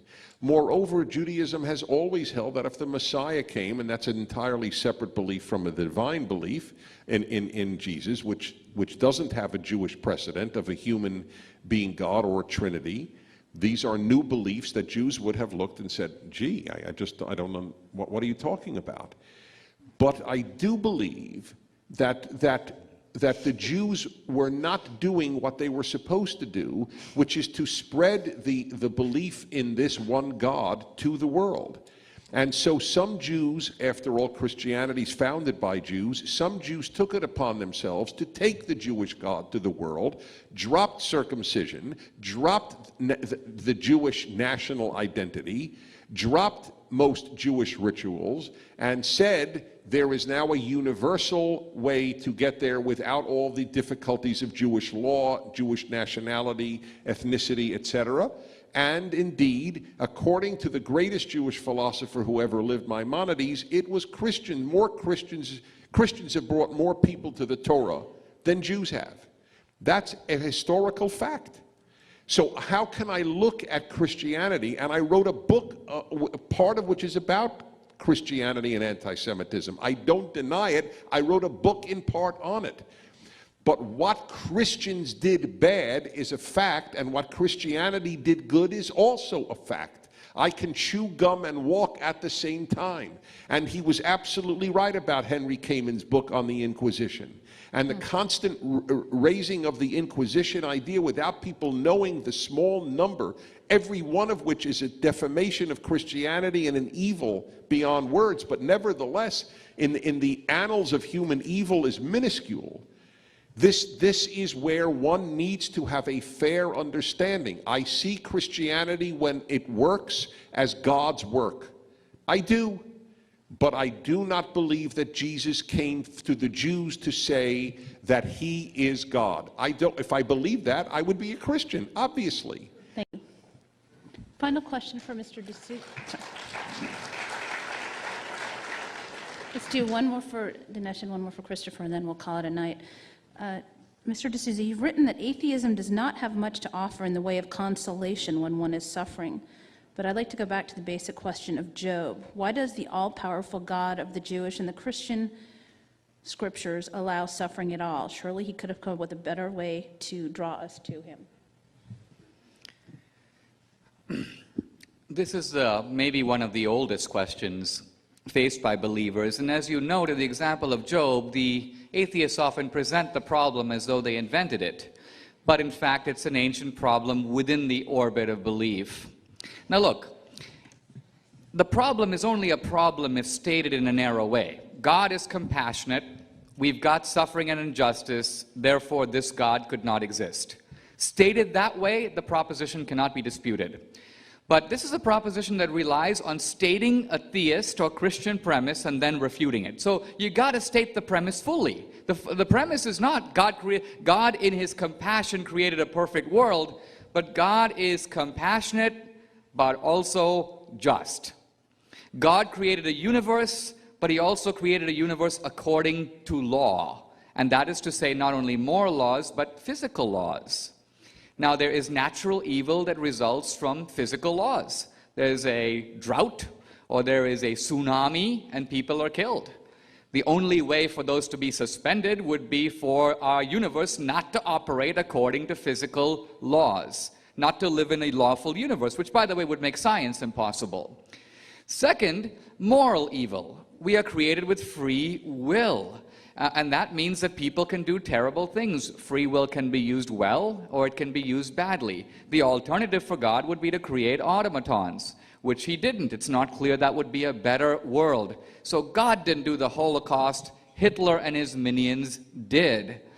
I think ultimately, as humans, we will never fully answer these problems, but I think you touched on something very important in the beginning where you said that while theism may not be able to fully explain evil, atheism offers absolutely no psychological or emotional compensation for it. If we face suffering, a mother or I as a father lose a child, I'm less concerned with why did that happen and more with how do I go on? How do I face this level of grief? In that, atheism has nothing to offer. Things happen. Too bad for you. We're all molecules. Get used to it. Religion offers hope. Listen, you lost a loved one, but that loved one is in the arms of God. You might see that loved one again. Call it wishful thinking if you will, but the point is neither of us knows if that's true. The bottom line of it is for the suffering mother, theism offers consolation and atheism does not. Thank you.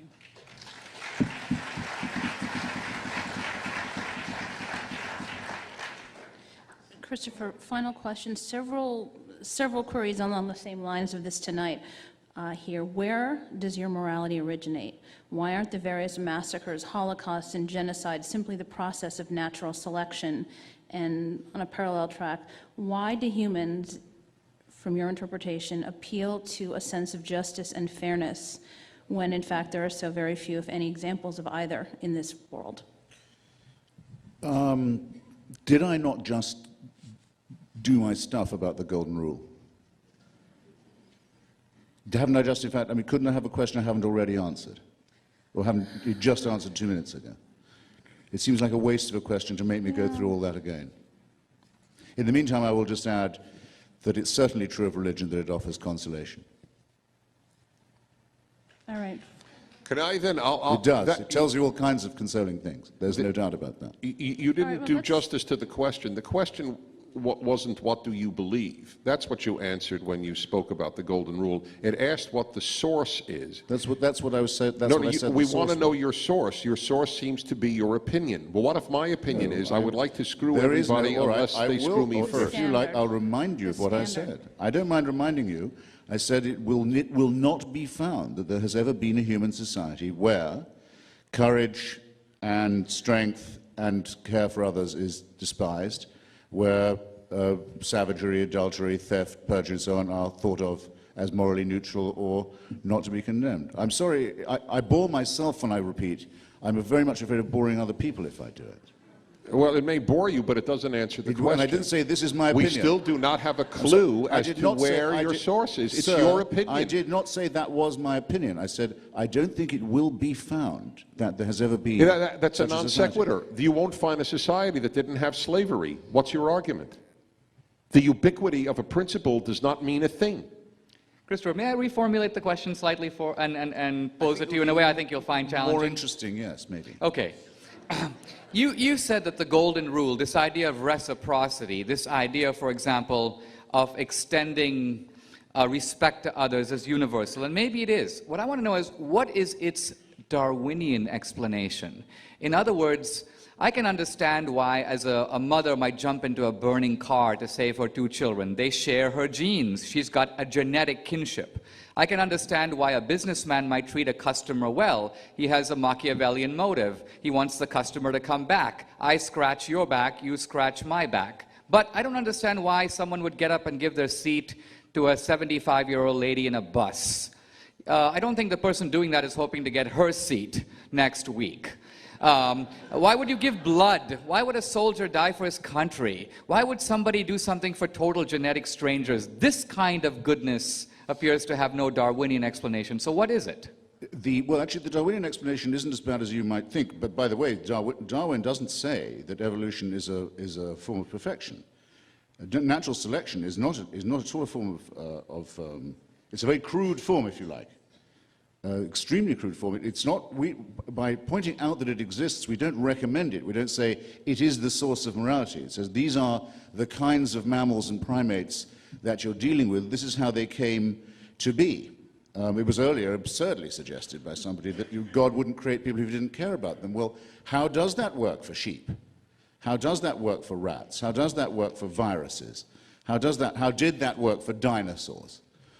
I think it's entirely thinkable that there could be a prime mover who didn't care about his creation. But I'm digressing from my point about, say, blood donation, which happens to be my favorite example, and when I was a socialist was my favorite example. How is it that the British National Health Service never runs out of blood, and never charges for it either, and never pays a donor to give it? How is it that people step forward and say, you can have a pint of mine for the general good? Well, one reason, if you want us to not get too moistly idealistic about it, is if you give a pint of blood, you aren't actually a pint short. The beauty of it is you give a pint and someone else gets it, but you haven't lost one, because you'll replenish it after a nice strong cup of tea, which they'll give you in the British National Health Service in the recovery room. So how nice. Someone else is a pint better off and you're not a pint worse off. I can't think of a better way of saying that human solidarity doesn't depend either on self-interest or on self-sacrifice, that it is a rational calculation. And we don't know quite why this is, but it is the case. Quite a lot of people, including those of us who have no belief in any supernatural power or creator, feel better. We benefit in this way. We feel better for having done it. We get pleasure from the thought of helping someone who can't do us a favor. It's called the gift relationship in the Great Socialist Statement by Professor Titmuss about the origins of the blood donor movement. It isn't a reciprocal, it isn't a quid pro quo, it's just in the general interest and you feel good about having done it. And furthermore, since you have to insist on, and I think rightly, the possibility that there's a rational self-interest involved, I happen to have an extremely rare blood group. And one day I'm going to need some blood. So it is in my interest that the blood banks be properly manned, properly staffed, and regularly replenished. Now, all of that, everything that I've just said, makes perfect sense to everyone, I presume, not because it's me talking, but because I haven't left anything out, and it's its own explanation and its own justification. And it works without any divine intervention or prompting at all of any kind. Perhaps Thank you. Along the same lines, though, at what point do animals share the same sense? Do other primates share the same sense of right and wrong as we do? Do they adhere to the golden rule? At what stage is this? Well, the higher primates do, and we're learning much more and more about how apes and pigs and many others have elementary families and kinships and clan.